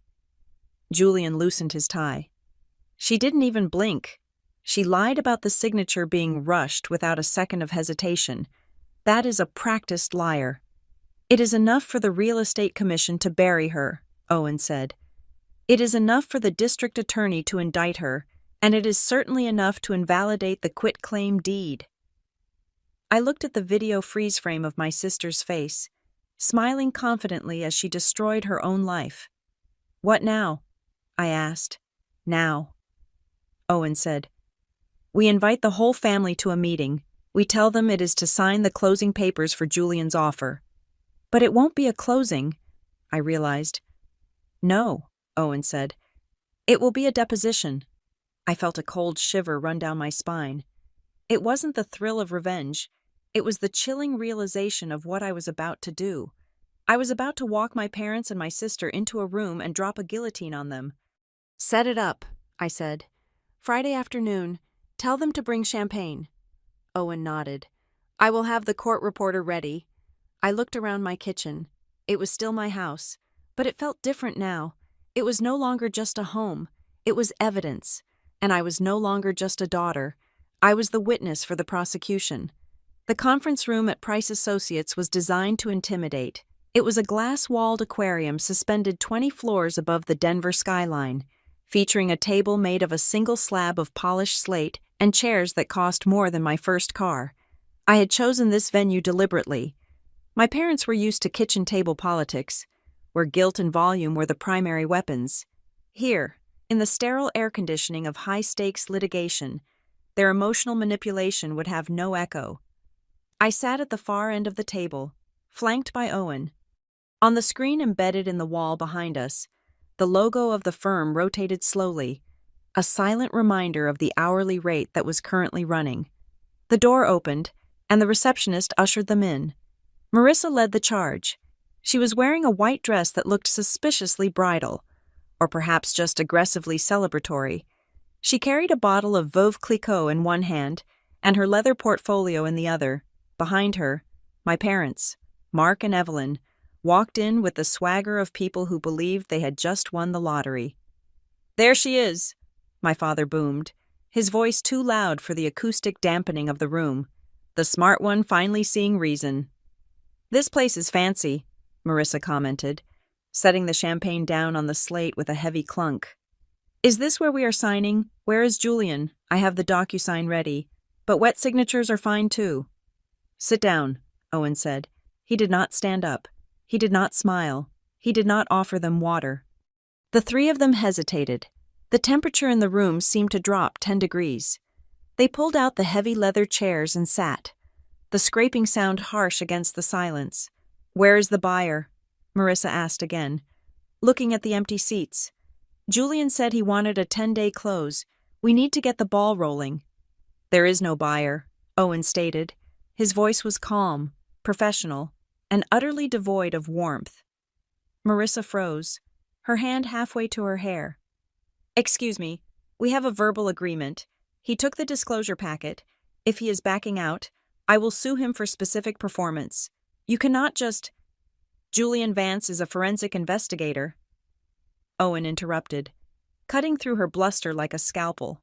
"And the only thing he was buying was evidence, which you provided in abundance." My mother let out a nervous laugh. "Ella, what is going on? Is this a joke? We came here to celebrate." I looked at her. I looked at the woman who had raised me, who had sat across from me at Sunday dinner and lied to my face while passing the rolls. "We are here to review the paperwork," I said. "Specifically, the paperwork you filed with the county 25 days ago." Owen tapped a key on his laptop. The large screen behind us flickered. The rotating logo disappeared, replaced by a high-resolution scan of the quitclaim deed. It was blown up to 4 feet wide, the details inescapable. "I want to go on the record," Owen said, his eyes scanning the three of them. "Who physically took this document to the notary in Oakhaven?" The silence that followed was suffocating. My father shifted in his chair, his gaze dropping to the table.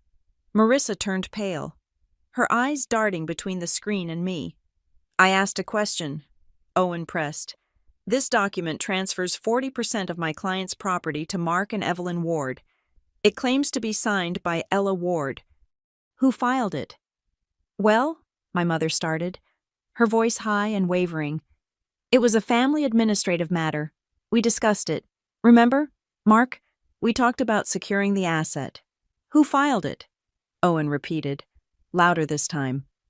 "Marissa handles the paperwork," Evelyn blurted out. She pulled her hand away from where it had been resting near Marissa's arm. "She is the agent. She told us it was standard procedure to protect our investment. We just did what she said was necessary." Marissa's head snapped toward our mother. The betrayal was instant and absolute. "Mom, you told me to get it done. You said you needed the equity on paper so you could qualify for the loan." "Loan?" Owen asked, raising an eyebrow. He clicked the next slide. The screen changed to show the HELOC application. $150,000 pending. "We are not here to discuss our personal finances," my father grunted, his face turning a dark shade of red. "This is private. We have rights. We put money into that house. We are entitled to it." "Let us talk about that money," I said. I slid a file folder across the long table. It stopped directly in front of my father. "Open it," I commanded. Mark stared at the folder as if it were a bomb. Slowly, he flipped it open. "That is the amortization schedule for the $12,000 you gave me," I said. "And behind it are the bank statements for 60 months of payments, every single check, every single transfer, including the final payoff I sent 4 months ago." "We never," my father started, his voice rough. "Do not say you never received it." I cut him off. "I have the deposit receipts from your bank. I have the email where you asked for an interest rate adjustment. You treated me like a customer. Dad, you charged me interest. That makes it a loan, not an investment, and a loan that is paid off gives you 0% equity." "It does not matter," Marissa shrieked, slamming her hand on the table.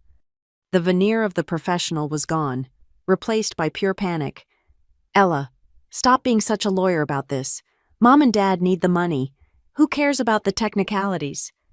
You have a house worth $500,000 and you live alone. You are hoarding wealth while they are struggling." "So you forged my signature?" I asked softly. "I helped," Marissa yelled, tears springing to her eyes. "I was trying to help.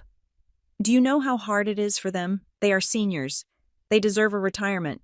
I signed it because I knew you would be too selfish to do it yourself. I did what had to be done to save the family." "You committed a felony," Owen corrected.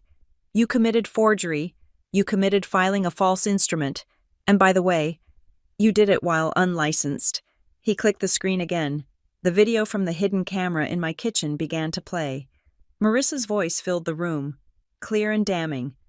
"I watched her sign it myself. Then I drove it down to Gary." Marissa gasped. She covered her mouth with her hand, shrinking back into her chair. "That is me," Marissa whispered. "You recorded me in my home," I said, "where you were trying to sell property you do not own to a man you thought was a fool." "This is entrapment," my father shouted, standing up.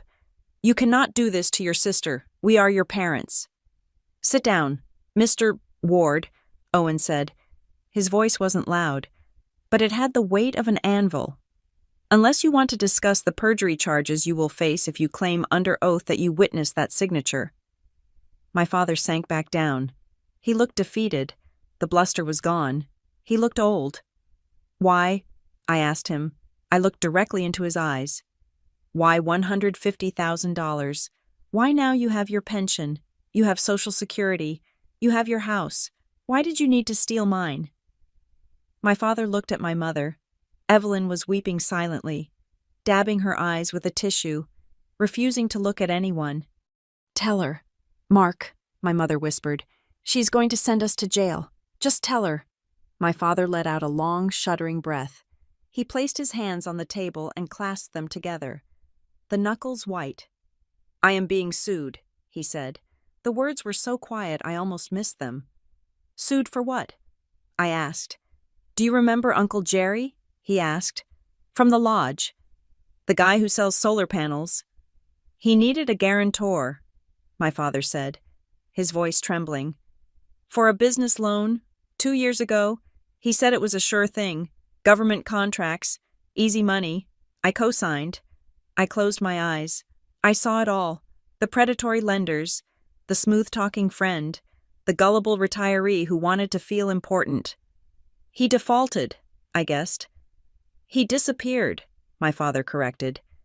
6 months ago, the bank came after me. They are calling the note, $140,000, plus legal fees. If I do not pay, they are going to put a lien on our house. They are going to take your mother's car. They are going to garnish my pension. He looked up at me, his eyes wet. We were going to lose everything, Ella, everything we worked for. So you decided to take what I worked for instead, I said. We were going to pay you back, Marissa interjected, trying to pivot back to the hero narrative. That was the plan.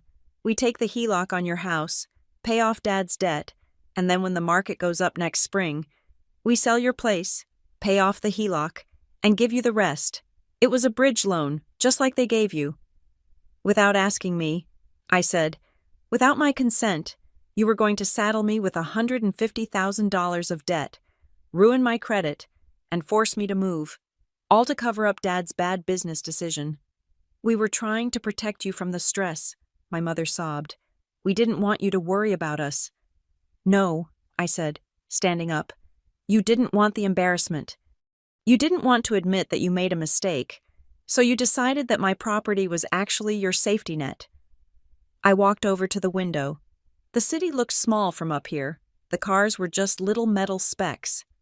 You know what the worst part is? I asked, turning back to face them. If you had asked me if you had just come to me and said, Ella, we are in trouble. We are going to lose the house.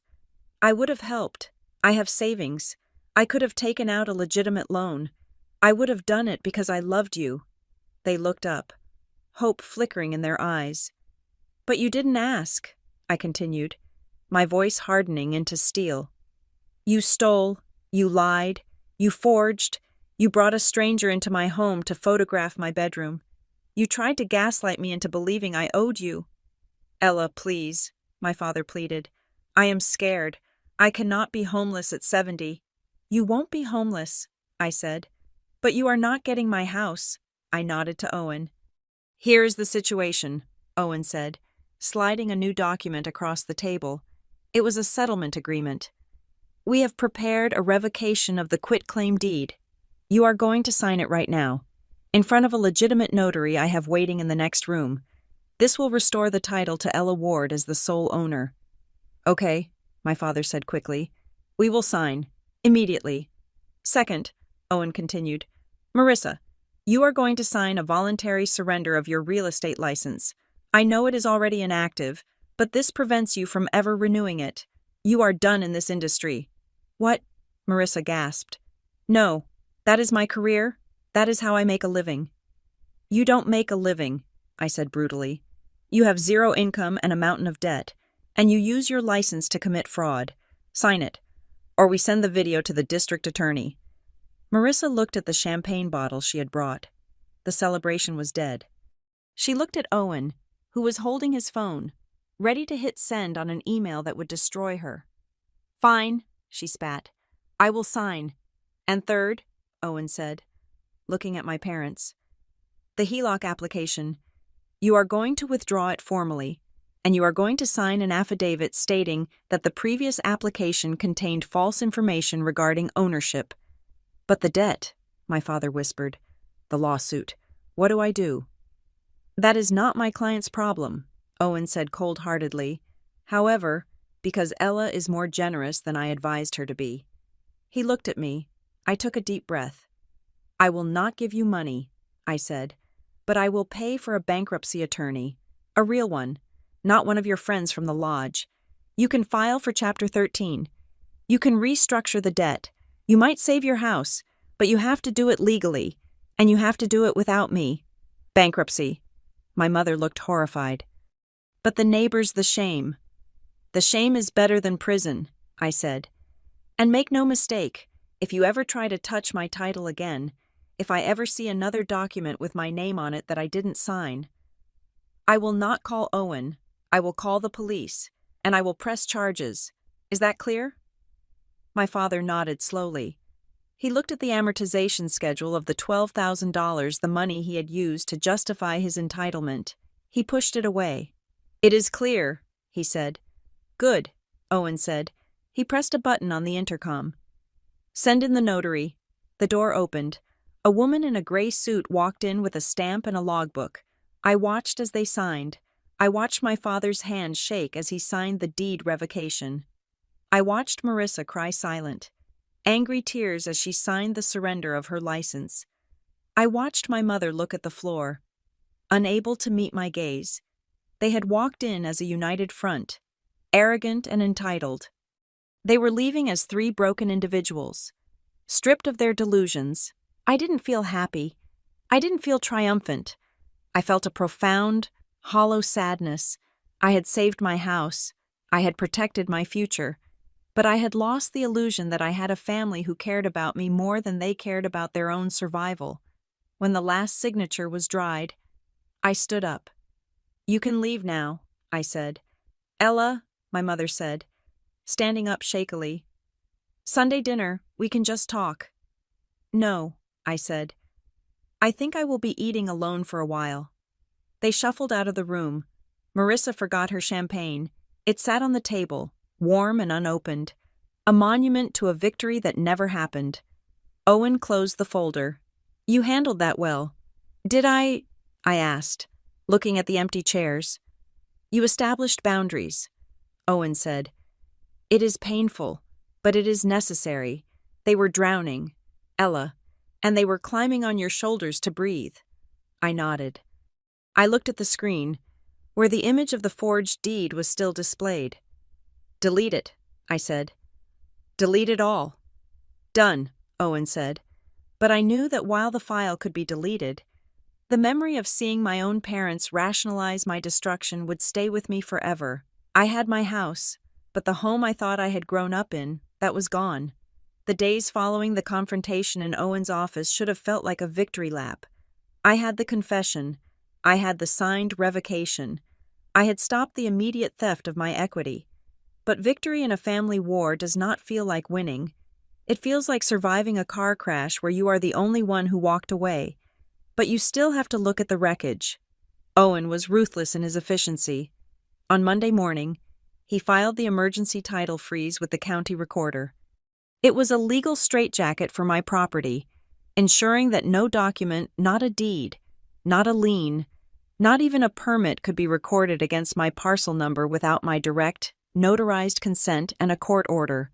Simultaneously, he sent a formal notice of fraud to Centennial Trust, the lender my parents had tried to use for the HELOC. The letter was brutal. It attached the affidavit my parents had signed under duress, admitting the application contained false information. The loan was dead before it ever left underwriting. My role was different. Owen handled the defense. I had to handle the offense. I sat at my desk, staring at the website for the Colorado Division of Real Estate. The complaint form was long and tedious, asking for specific statutes violated. I didn't need to look them up. I knew them by heart now. Complaint against Marissa Ward, inactive licensee, nature of violation, unlicensed practice, misrepresentation, facilitation of fraudulent instrument.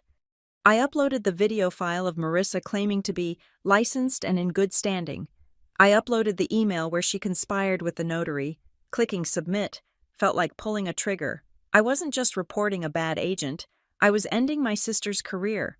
I was taking the thing she defined herself by her status, her top producer persona, and I was dismantling it. Next came the police report. Owen had advised me to update the initial report with the new evidence. I went to the station in person. The desk sergeant, a tired-looking man named Officer Miller, looked at the stack of documents I placed on the counter. "This is the supplemental," he asked. "Yes," I said, "including a confession regarding the forgery." He flipped through the transcript Owen's paralegal had prepared. "Your sister?" he asked, looking up. "Yes." "And your parents?" "Yes." He shook his head. "Cold world. Ms. Ward. Very cold."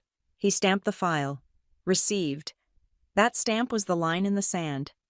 It moved the issue from civil dispute to criminal investigation. The police might not arrest them today, but the file was open. If they ever tried this again, if they ever scammed another person, this record would be there waiting for them. The backlash was immediate. My phone began to ring at 6:00 p.m. It was my mother. I let it go to voicemail. At 6:15 p.m., my father called. Voicemail. At 6:30 p.m., the text started. "Mom. Ella, please pick up. The bank called Dad about the bankruptcy lawyer you mentioned.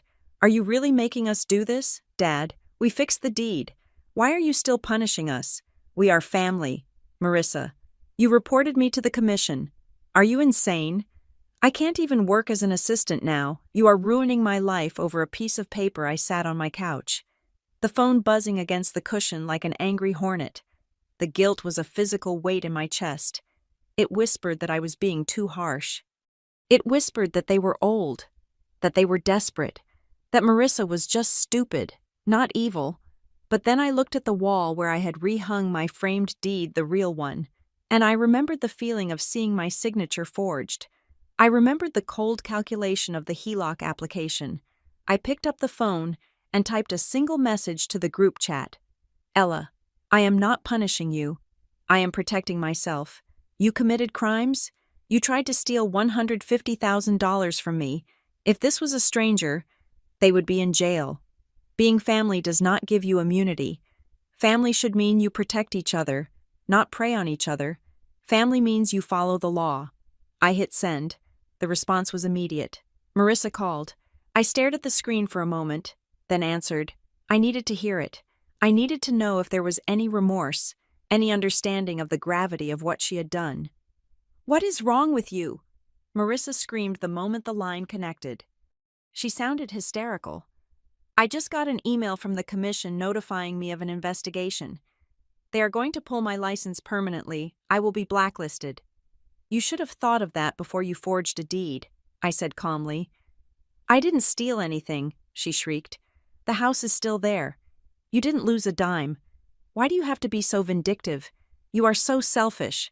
Ella, you sit in that big house all alone, with no kids, no husband, just your money, and you can't even help your own parents." "I am helping them," I said. "I am paying for their bankruptcy lawyer, which is more than they deserve." "You are humiliating them," Marissa yelled. "And you are destroying me. I have debts. Ella, I have car payments. How am I supposed to pay them if I can't sell houses?" "Maybe you should sell the Audi," I suggested. "Or maybe you should get a job that doesn't require a license you clearly don't respect." "You are a monster," she spat. "You think you are so superior with your compliance job and your rules, but you are empty. You have no heart." "I have a heart," I said, my voice trembling slightly. "It is just broken, because my sister looked at me and saw a paycheck. I saw a way out," she cried. "We were all drowning. You were the only one with a life raft, and you wouldn't share it." "I wasn't a life raft," I said. "I was a victim, and you weren't asking for help. You were looting." "You are selfish," she repeated, the word a mantra of her delusion. "Selfish, selfish, selfish. You hold on to that house like it is a person. It is just wood and brick. And you are holding on to a fake reality," I said. You are holding on to a status you didn't earn, and you were holding on to my house with a fake piece of paper." I hung up. I blocked her number. I sat in the silence, the echo of her accusations bouncing around the room. Selfish. Was it selfish to want to keep the home I paid for? Was it selfish to refuse to be the collateral for my father's bad debts? No. That was the gaslighting. That was the weapon they used to keep me compliant. My phone buzzed again. It was Owen. "Owen, new development. I need you to check your email." I opened my laptop. Owen had forwarded a report from his private investigator. "Julian. Subject additional findings. MLS backchannels." Ella. While we were digging into Marissa's activity, Julian found something disturbing. It turns out she wasn't just relying on the public MLS. There is a private Facebook group for off-market pocket listings in the Denver metro area. It is used by wholesalers and flippers to move properties quickly, usually for cash, bypassing the standard market scrutiny. Attached is a screenshot from 4 days ago. I opened the attachment. It was a post from Sarah Jenkins, the profile Marissa was using. Post hot off-market deal in Westbridge. 3-bed, 2-bath. Motivated sellers. Title issues being resolved. Seeking cash buyer, willing to close with quitclaim. Price $480K for quick sale. DM for details. $480,000. She was willing to sell it for $40,000 less than the market value she had quoted me.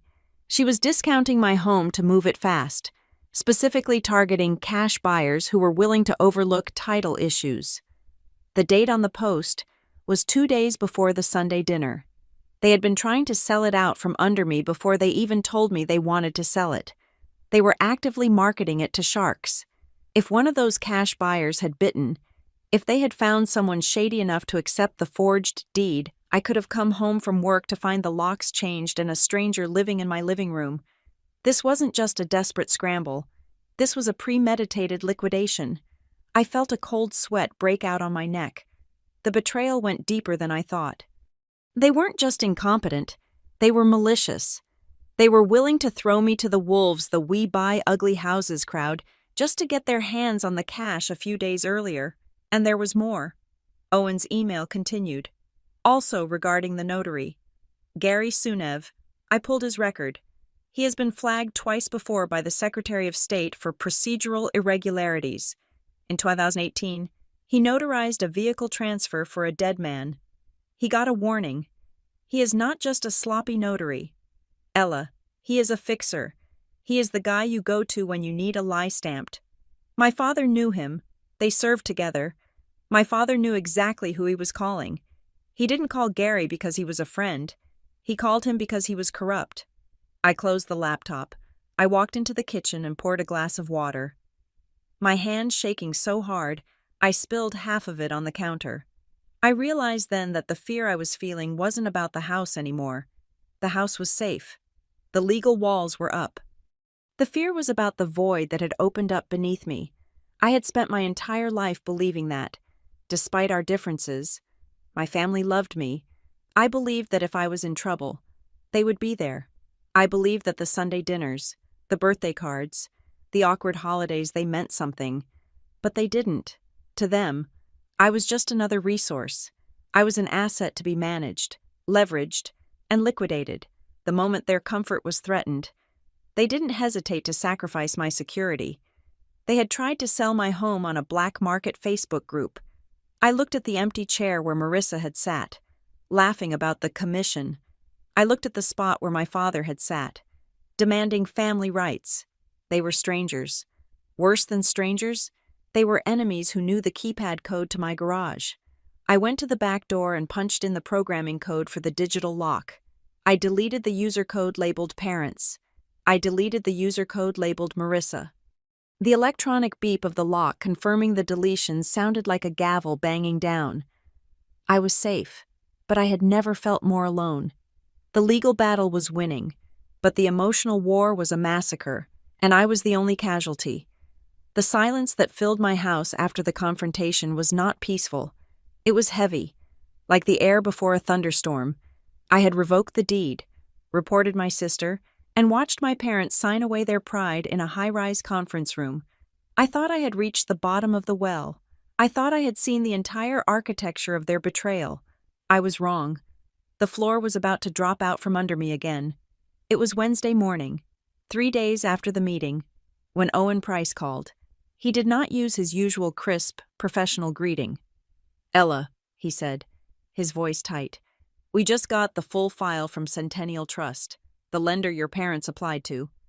"I thought that was over," I said, putting down my coffee cup. "They withdrew the application. We sent the fraud notice." "It is over," Owen said, "but you need to see how they got as far as they did. I sent you a secure PDF. Open it. Page 12. I opened my laptop, my fingers feeling cold against the trackpad. I downloaded the file and scrolled down. Page 12 was a document titled Specific Power of Attorney. It was dated 25 days ago, the same day as the forged quitclaim deed. I, Ella Ward, hereby appoint Evelyn Ward as my attorney in fact, with full power and authority to encumber, mortgage, or sell the property located at my address. At the bottom was my signature, again, that same looped, shaky forgery that Marissa had tried to pass off as mine, and next to it, the notary stamp of Gary Sunev. "They forged a power of attorney," I whispered. "That is how they were going to do the closing without me." "Exactly," Owen said. "Marissa knew she couldn't drag you to a closing table. So she created a legal loophole where Mom could sign for you, but that is not the twist. Ella, look at the disbursement instructions on the loan application. Page 15. I scrolled down. Usually, when you take out a home equity line of credit, the funds are available via a checkbook or transferred into the borrower's personal checking account. I expected to see my parents' joint account number listed, the one I had paid my loan into for 5 years. I did not see their names. Wire instructions for initial draw, $150,000. Beneficiary name, Sunridge Renovations, LLC, Bank Regional West Bank. Sunridge Renovations. I read the name aloud. Who is that? A contractor. That is what I wondered, Owen said. So I ran a corporate search with the Colorado Secretary of State. And Sunridge Renovations, LLC was formed 14 months ago, Owen said. The registered agent is Marissa Ward. The room spun. Marissa, I asked. Marissa owns the company receiving the money. She is the sole member, Owen confirmed. I dug a little deeper. I had Julian pull the permits associated with that LLC. Marissa bought a distressed property on the east side of town last year. A fixer-upper. She took out a hard money loan, high interest, short-term, to buy it and renovate it. She was trying to flip it. Let me guess, I said, the nausea rising in my throat. The flip failed. Catastrophically, Owen said. The project is stalled. There are stop work orders from the city for unpermitted electrical work, and there are 3 mechanics' liens filed against the property from unpaid contractors. She owes the hard money lender a balloon payment of $120,000 that was due last month. She is facing foreclosure on her investment property. I sat back, staring at the screen. The pieces of the puzzle shifted, forming a picture that was far uglier than simple parental desperation. My father had told me he needed money because he was being sued for his co-signed loan. That was likely true. My parents were indeed in financial trouble. But Marissa had hijacked their crisis. She played them, I realized. Owen, she played them. How do you mean? Dad needed money for his lawsuit, I reasoned, my mind racing through the logic of the con. He was panicked. Marissa stepped in as the savior. She probably told them, "We will take out a loan on Ella's house to pay off your debt." But the wire instructions, the money wasn't going to Dad. It was going to Sunridge. She was going to pay off her own hard money loan first, Owen surmised. She probably promised them she would finish her flip, sell it for a profit, and then give them the cash for Dad's lawsuit. She was using your equity to bail out her failed business, using Dad's panic as the moral justification. She used my parents as a shield, I said. The anger that flared in me was white hot. She knew I would hesitate to sue Mom and Dad. She knew I would feel guilty about Dad's retirement, so she put their names on the quitclaim. She put Mom's name on the power of attorney, but the money was going straight to her LLC. It explains why she was so desperate to sell your house when the HELOC got delayed, Owen said. She has contractors breathing down her neck. She needs cash, and she needs it yesterday. Your house was just a piggy bank she was trying to smash open. I looked at the wire instruction again. Sunridge Renovations, a generic name designed to look like a legitimate vendor. My parents probably didn't even read the fine print. Marissa likely told them, "Oh, that is just the escrow company," or "That is the account we use for tax purposes." And they believed her, because she was the successful one, the top producer. "She didn't just steal my identity," I said, my voice shaking. "She embezzled from our parents. She set them up to take the fall for a felony so she could pay off her bad real estate gamble." "It changes the narrative," Owen said. "Your parents are co-conspirators. Yes, they signed the documents, but Marissa is the architect. This is sophisticated fraud. Ella, she created a shell company, forged a power of attorney, and manipulated two elderly people into committing a crime to cover her own insolvency." "I want to see the property," I said suddenly. "What?" "The flip," I said. "The house she bought. I want to see what my life was being sold to pay for." "I will send you the address," Owen said, "but do not get out of the car, and do not engage." 40 minutes later, I parked my sedan across the street from a dilapidated ranch-style house on the east side of Westbridge. The address matched the one Owen had sent for Sunridge Renovations. It was a wreck. A dumpster sat in the driveway, overflowing with debris. The windows were covered in plywood. A bright orange sticker was slapped on the front door. "Stop work order. Code violation." This was it. This was Marissa's empire. This was the top producer lifestyle. A half-finished, rotting house that she couldn't afford to fix and couldn't afford to sell. I imagined my sister standing in this driveway, looking at this disaster, and realizing she was ruined. And instead of owning it, instead of declaring bankruptcy or asking for help, she turned her eyes toward my home. She looked at my stability, my paid-off renovations, my clean title, and she decided she was entitled to burn it all down to save herself. I looked at the house, and I didn't see a business failure. I saw malice. My phone rang. It was my mother. I stared at the screen. I hadn't spoken to her since they left the office. I took a deep breath and answered. "Ella." Her voice was small, fearful. "I know about Sunridge Renovations," I said. I didn't say hello. I went straight for the jugular. There was a silence on the other end, a long, confused silence. "Sun what?" Evelyn asked. "What is that?" "The company Marissa set up," I said. "The company that was going to receive the $150,000 from the loan on my house. Did you know the money was going there?" "No," Mom said, her voice trembling. "Marissa said she said the money would go into an escrow account. She said she would manage it to pay off your father's settlement and then invest the rest to pay back the loan." "She lied to you, Mom," I said. "Sunridge is her failed house-flipping business. She has liens on a property across town. She owes over $100,000 to hard money lenders. She wasn't taking the money to help Dad. She was taking it to pay her own debts." That cannot be true," my mother stammered. "She is doing so well. She just bought a new car." "She is broke," I said. "She is unlicensed. She is drowning in debt. And she used you. She made you sign those papers. She made you risk jail time so she could bail herself out." I heard a gasp, then a sob. "She told us it was for the family," Mom cried. "She swore on your grandmother's Bible. Ella, she said she was saving us." "She was saving herself," I said. "She threw me under the bus, and she used you to drive it." "I have to call her," Mom said, panic rising in her voice. "I have to ask her." "Do not call her," I commanded. "If you call her, she will lie. She will spin it. She will tell you I am jealous or crazy. You need to listen to me. I am the one with the documents. I am the one with the truth." "What are you going to do?" Mom whispered. "I am going to finish it," I said. Owen is preparing the final file for the real estate commission and the district attorney. We have the video of her confession. We have the forged power of attorney. We have the wire instructions to her shell company. Ella, please, Mom begged. She is your sister. She will go to prison. She belongs in prison, I said.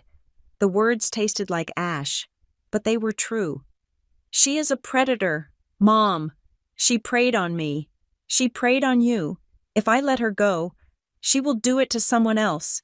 She will find another senior citizen, another family member, and she will ruin them. We will pay you back, Mom promised, desperate now. We will sell our house. We will give you everything. Just do not send her to jail. It is not about the money anymore, I said. I looked at the rotting house across the street. You cannot buy your way out of this. You broke the trust. She broke the law. There is a price for that. I hung up. I drove back to my house, my safe, clean, legally owned house. I walked into the kitchen where Owen was still working. You were right, I told him. My parents didn't know about Sunridge. They were useful idiots. Does that change your mind? Owen asked. About the prosecution. No, I said. It confirms it. Marissa is dangerous. She is willing to destroy her own parents to cover her tracks. Owen nodded. I have the hearing schedule. The State Real Estate Commission has granted an emergency session because of the severity of the evidence. They want to hear from you on Friday, and the district attorney's office has reached out. They are interested in the notary fraud and the wire fraud elements. Good, I said. There is one more thing, Owen said. He hesitated, tapping his pen on the desk. Marissa's lawyer contacted me an hour ago, a public defender type. Looks like she finally realized she needs representation. And they want to offer a deal, Owen said. Marissa will sign a confession admitting to administrative errors. She will agree to a permanent surrender of her license. In exchange, they want a non-disclosure agreement. They want you to drop the criminal complaint and agree not to sue for civil damages. They are offering you $10,000 as a nuisance settlement, I laughed. It was a dry, humorless sound. $10,000? I asked. She tried to steal $150,000. She tried to sell my home for $500,000, and she thinks $10,000 makes it go away. It is a standard opening offer, Owen said. It keeps her out of jail. It saves the family name from a public scandal. I thought about the Sunday dinners. I thought about the way Marissa would brag about her sales, making me feel small. I thought about the forged signature, the fake notary, the shell company. I thought about my father's shaking hands as he realized he had been used. No, I said. No counteroffer. Owen asked. No deal, I said. I do not want her money. I do not want her silence. I want it on the record. I want every real estate agent, every lender, and every title company in Colorado to know what she did. I want to make sure she never touches a contract again. If we go to the hearing, Owen warned, it will be public. Your parents will likely be called to testify. It will be ugly. It is already ugly, I said. Now it just needs to be truthful. I walked over to the fridge and pulled out a bottle of water. I felt a strange sense of calm. The confusion was gone. The guilt was gone. Tell the DA we are cooperating fully, I said. Tell the commission I will be there on Friday, and tell Marissa's lawyer that the only thing I will sign is her sentencing transcript. Owen smiled. A grim, respectful smile. I will draft the response. I looked out the window at my backyard. The sun was setting, casting long shadows across the grass. I had defended my territory. Now, I had to clean up the mess, and that meant taking out the trash. Even if it shared my last name, I was done being the victim. I was done being the daughter. On Friday, I would be the executioner. The hearing room at the Colorado Division of Real Estate was sterile, smelling faintly of floor wax and stale coffee. It lacked the dramatic mahogany of a criminal courtroom, but the tension in the air was far heavier. This was not a place for theatrical arguments. It was a place where careers went to die. I sat next to Owen Price at the plaintiff's table. Across the aisle, Marissa sat huddled next to her public defender, a young woman who looked overwhelmed by the sheer volume of evidence stacked against her client. My parents, Mark and Evelyn, sat in the gallery row directly behind Marissa. They looked smaller than I had ever seen them. My father was not wearing his usual confident posture. He was slumped over, staring at his shoes. My mother was clutching a handkerchief, her eyes red and swollen. The chairperson of the commission, a stern woman named Mrs. Davis with glasses perched on the end of her nose, tapped her gavel. It was a sharp, final sound. "We are here to review the emergency complaint filed against Marissa Ward," Mrs. Davis announced. "Case number 492 regarding allegations of unlicensed practice, misrepresentation, fraud, and forgery. Mr. Price, you may proceed." Owen stood up. He did not need to shout. The facts were loud enough. "Commissioners," Owen began, his voice steady, "we are not here to debate a family misunderstanding. We are here to address a calculated scheme to defraud a homeowner of over $200,000 in equity and to saddle her with $150,000 in unauthorized debt." The respondent, Marissa Ward, acted as an agent while her license was inactive. She forged deeds, she forged powers of attorney, and she created a shell company to embezzle the proceeds. Owen walked to the projector. Exhibit A, the quitclaim deed, transferring 40% interest to Mark and Evelyn Ward. Exhibit B, the specific power of attorney granting Evelyn Ward the right to encumber the property. Both documents bear the signature of my client, Ella Ward. He paused, letting the images burn into the screens of the 5 commissioners. "My client did not sign these," Owen stated. "And we can prove it." He played the audio from the sting operation. The sound of Julian's voice asking about the signature filled the room, followed by Marissa's clear, confident reply. I watched her sign it myself. Then I drove it down to Gary. Marissa flinched as her own voice echoed off the walls. She pulled her blazer tighter around herself, as if trying to disappear.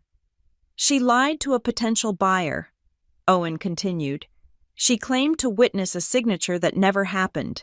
She claimed to be a licensed agent in good standing, and she claimed to represent the owners when, in fact, she was robbing them."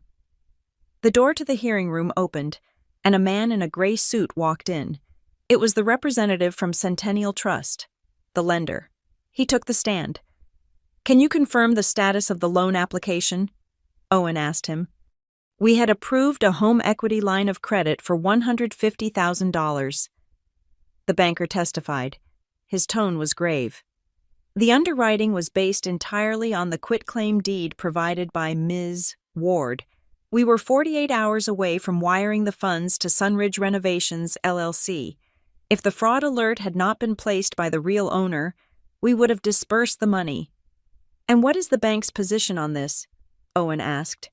"This is mortgage fraud," the banker said flatly. "It is a federal crime. We have already forwarded our file to the FBI." My mother let out a small whimper from the gallery. My father put a hand on her arm to silence her, but his hand was shaking.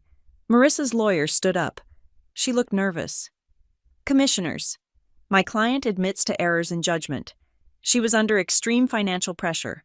She believed she was acting in the best interest of her family. She thought her sister would eventually agree. This is a domestic dispute that spiraled out of control, not a malicious enterprise." Mrs. Davis looked over her glasses at Marissa. "Ms. Ward, do you have anything to say?" Marissa stood up. She tried to summon the tears that had worked so well for her entire life. She looked at me, her eyes wide and pleading. "I just wanted to help my parents," Marissa sobbed, her voice trembling. "My dad was being sued. They were going to lose everything. Ella is successful. She has this big house all to herself. She is so rigid. She wouldn't listen.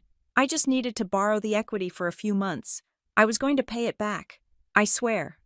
She turned to the commissioners, clasping her hands. "Please, I have been a top producer for 10 years. Real estate is my life. Do not take my license. I made a mistake, but I did it for love. It was a good performance. For a second, I saw a flicker of sympathy in the eyes of one of the younger commissioners, but Owen was not done. "We would like to call our final witness," Owen said. "Mr. Gary Sunev." The air left the room. Marissa froze. She turned around to look at the door, her face draining of all color. Gary walked in. He looked like a man who had not slept in a week. He was wearing a rumpled suit and carrying a lawyer of his own. He had clearly cut a deal. He took the oath. "Mr. Sunev," Owen asked, "you notarized the quitclaim deed and the power of attorney in question. Did Ella Ward appear before you?" Gary looked at me. He looked at Marissa. He swallowed hard. "No," Gary said. "Then who signed the book?" Owen asked. "Marissa came to my office in Oakhaven," Gary said, his voice raspy. "She said her sister was sick and couldn't travel, but she said she brought her—" "She brought her?" Owen repeated. "Who did she bring?" "She brought a woman," Gary said. "Blonde, about 30. She had a fake ID with the name Ella Ward on it. Marissa told me it was her sister. She told me the ID was real. The woman signed the book. Marissa signed as the witness." The room went dead silent. It wasn't just a forged signature. It wasn't just a lie told over the phone. Marissa had hired an imposter. She had found someone, coached them, provided them with a fake ID, and driven them 3 hours to Oakhaven to physically impersonate me. My mother gasped, loud enough to be heard by everyone. "Marissa," she whispered. "You said Ella signed it at the table." Marissa didn't answer. She stared straight ahead. Her jaw locked. "So to be clear," Mrs. Davis said, her voice icy, "the respondent did not just fudge paperwork. She staged a fraudulent signing event with a decoy." "Yes, ma'am," Gary said. "I didn't know until the investigator showed me the real Ella Ward's picture today. That is when I knew I had been played." That was the nail in the coffin. The "I did it for family" defense crumbled instantly. You do not hire an actress and forge government identification cards for family love. You do it for criminal gain. Mrs. Davis didn't even need to consult with the other commissioners. She wrote something on her notepad and looked up. "The commission has heard enough," she said. She looked at Marissa with pure disgust. "Marissa Ward, your license is hereby revoked, not suspended, revoked. You are permanently barred from holding a real estate license in the state of Colorado. Furthermore, given the testimony regarding identity theft and wire fraud, we are formally referring this matter to the district attorney's office with a recommendation for prosecution. You are fined the maximum administrative penalty of $10,000 per violation. That is a total of $40,000. She banged the gavel. "This hearing is adjourned." Marissa collapsed into her chair. She put her head in her hands. She didn't look at me. She didn't look at our parents. She was alone in the wreckage she had built. I stood up. I felt light. The weight of the last week, the weight of the betrayal, lifted off my shoulders. I walked out of the hearing room. Owen followed me. My parents hurried after us, catching up in the hallway near the elevators. "Ella," my father called out. His voice was cracked. I turned around. They looked at me. And then they looked at Owen, and then they looked back at me. They finally understood. They understood that they were not the owners. They were not the partners. They were the victims of their own daughter, and they had almost helped her destroy me. "She hired someone," my mother whispered, tears streaming down her face. "She hired someone to pretend to be you." "Yes," I said. "She planned it. Mom, she planned it weeks ago. While you were inviting me to dinner, while you were asking me about my job." "We didn't know," my father said. He reached out a hand, but he didn't dare touch me. "Ella, you have to believe us. We thought we were just claiming what was fair. We didn't know about the fake ID. We didn't know about the shell company." "I believe you didn't know the details," I said. "But you knew you were taking my house. You knew you were forcing me, and that was enough." "What do we do now?" Mom asked. "The bank, the lawsuit." "You call the bankruptcy lawyer," I said, And you deal with it. You are adults. Can we come over? Dad asked. Can we just sit down as a family? I looked at them. I looked at the people who had raised me, who had taught me to be honest, and who had thrown all of that away for a quick payout. No, I said. The word hung in the air, sharp and final. For the next 6 months, I said. Any communication goes through Owen.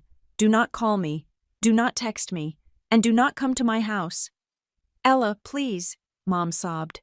You are our daughter. I am, I said. And that is the only reason I am not pressing charges against you for signing that power of attorney. Go home, Mom. Take care of Dad. And let me heal. I turned and walked into the elevator. Owen stepped in beside me and pressed the button for the lobby. The doors slid shut, cutting off the image of my parents standing in the hallway, looking lost and broken. That evening, I stood in my home office. The house was quiet. The cameras were gone. The buyer was gone. The threat was gone. On my desk lay a fresh document Owen had given me. It was a certified copy of the title, stamped today. Owner Ella Ward. Encumbrances none. It was clean. The quitclaim was voided. The power of attorney was shredded. The HELOC was closed. The warning flag on the title meant that no one, not my parents, not my sister, not even me, could sell this house without a mountain of verification. I took the document and placed it in a simple black frame. I walked to the wall where I kept my diplomas and my certifications. I hammered a nail into the stud. I hung the deed right in the center. It wasn't a trophy. It wasn't a symbol of wealth. It was a reminder. It was a reminder that blood is not a binding contract. It was a reminder that people, even the ones who are supposed to love you, will show you who they really are when money is on the table. My sister had lost her career. My parents had lost their dignity. And I had lost the illusion of a happy family. But as I looked at that piece of paper, stamped with the seal of the county recorder, I felt a profound sense of peace. I had kept the one thing that actually belonged to me. I had kept my self-respect. And in a world full of forgery and fake smiles, that was the most valuable asset of all. I turned off the light and walked out of the office, closing the door firmly behind me. The lock clicked into place, and for the first time in weeks, I felt truly safe. Thank you so much for listening to this story on Maya Revenge Stories.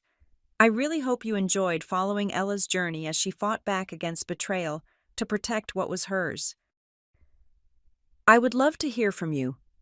Please comment down below and tell me where you are listening from. Are you tuning in from the US, the UK, the Philippines, or somewhere else? Let's get a conversation going in the comments section. If you enjoyed this story, please hit that like button, subscribe to the channel, and smash the hype button to help this video reach more people who love a good justice drama. Your support means the world to us. See you in the next story.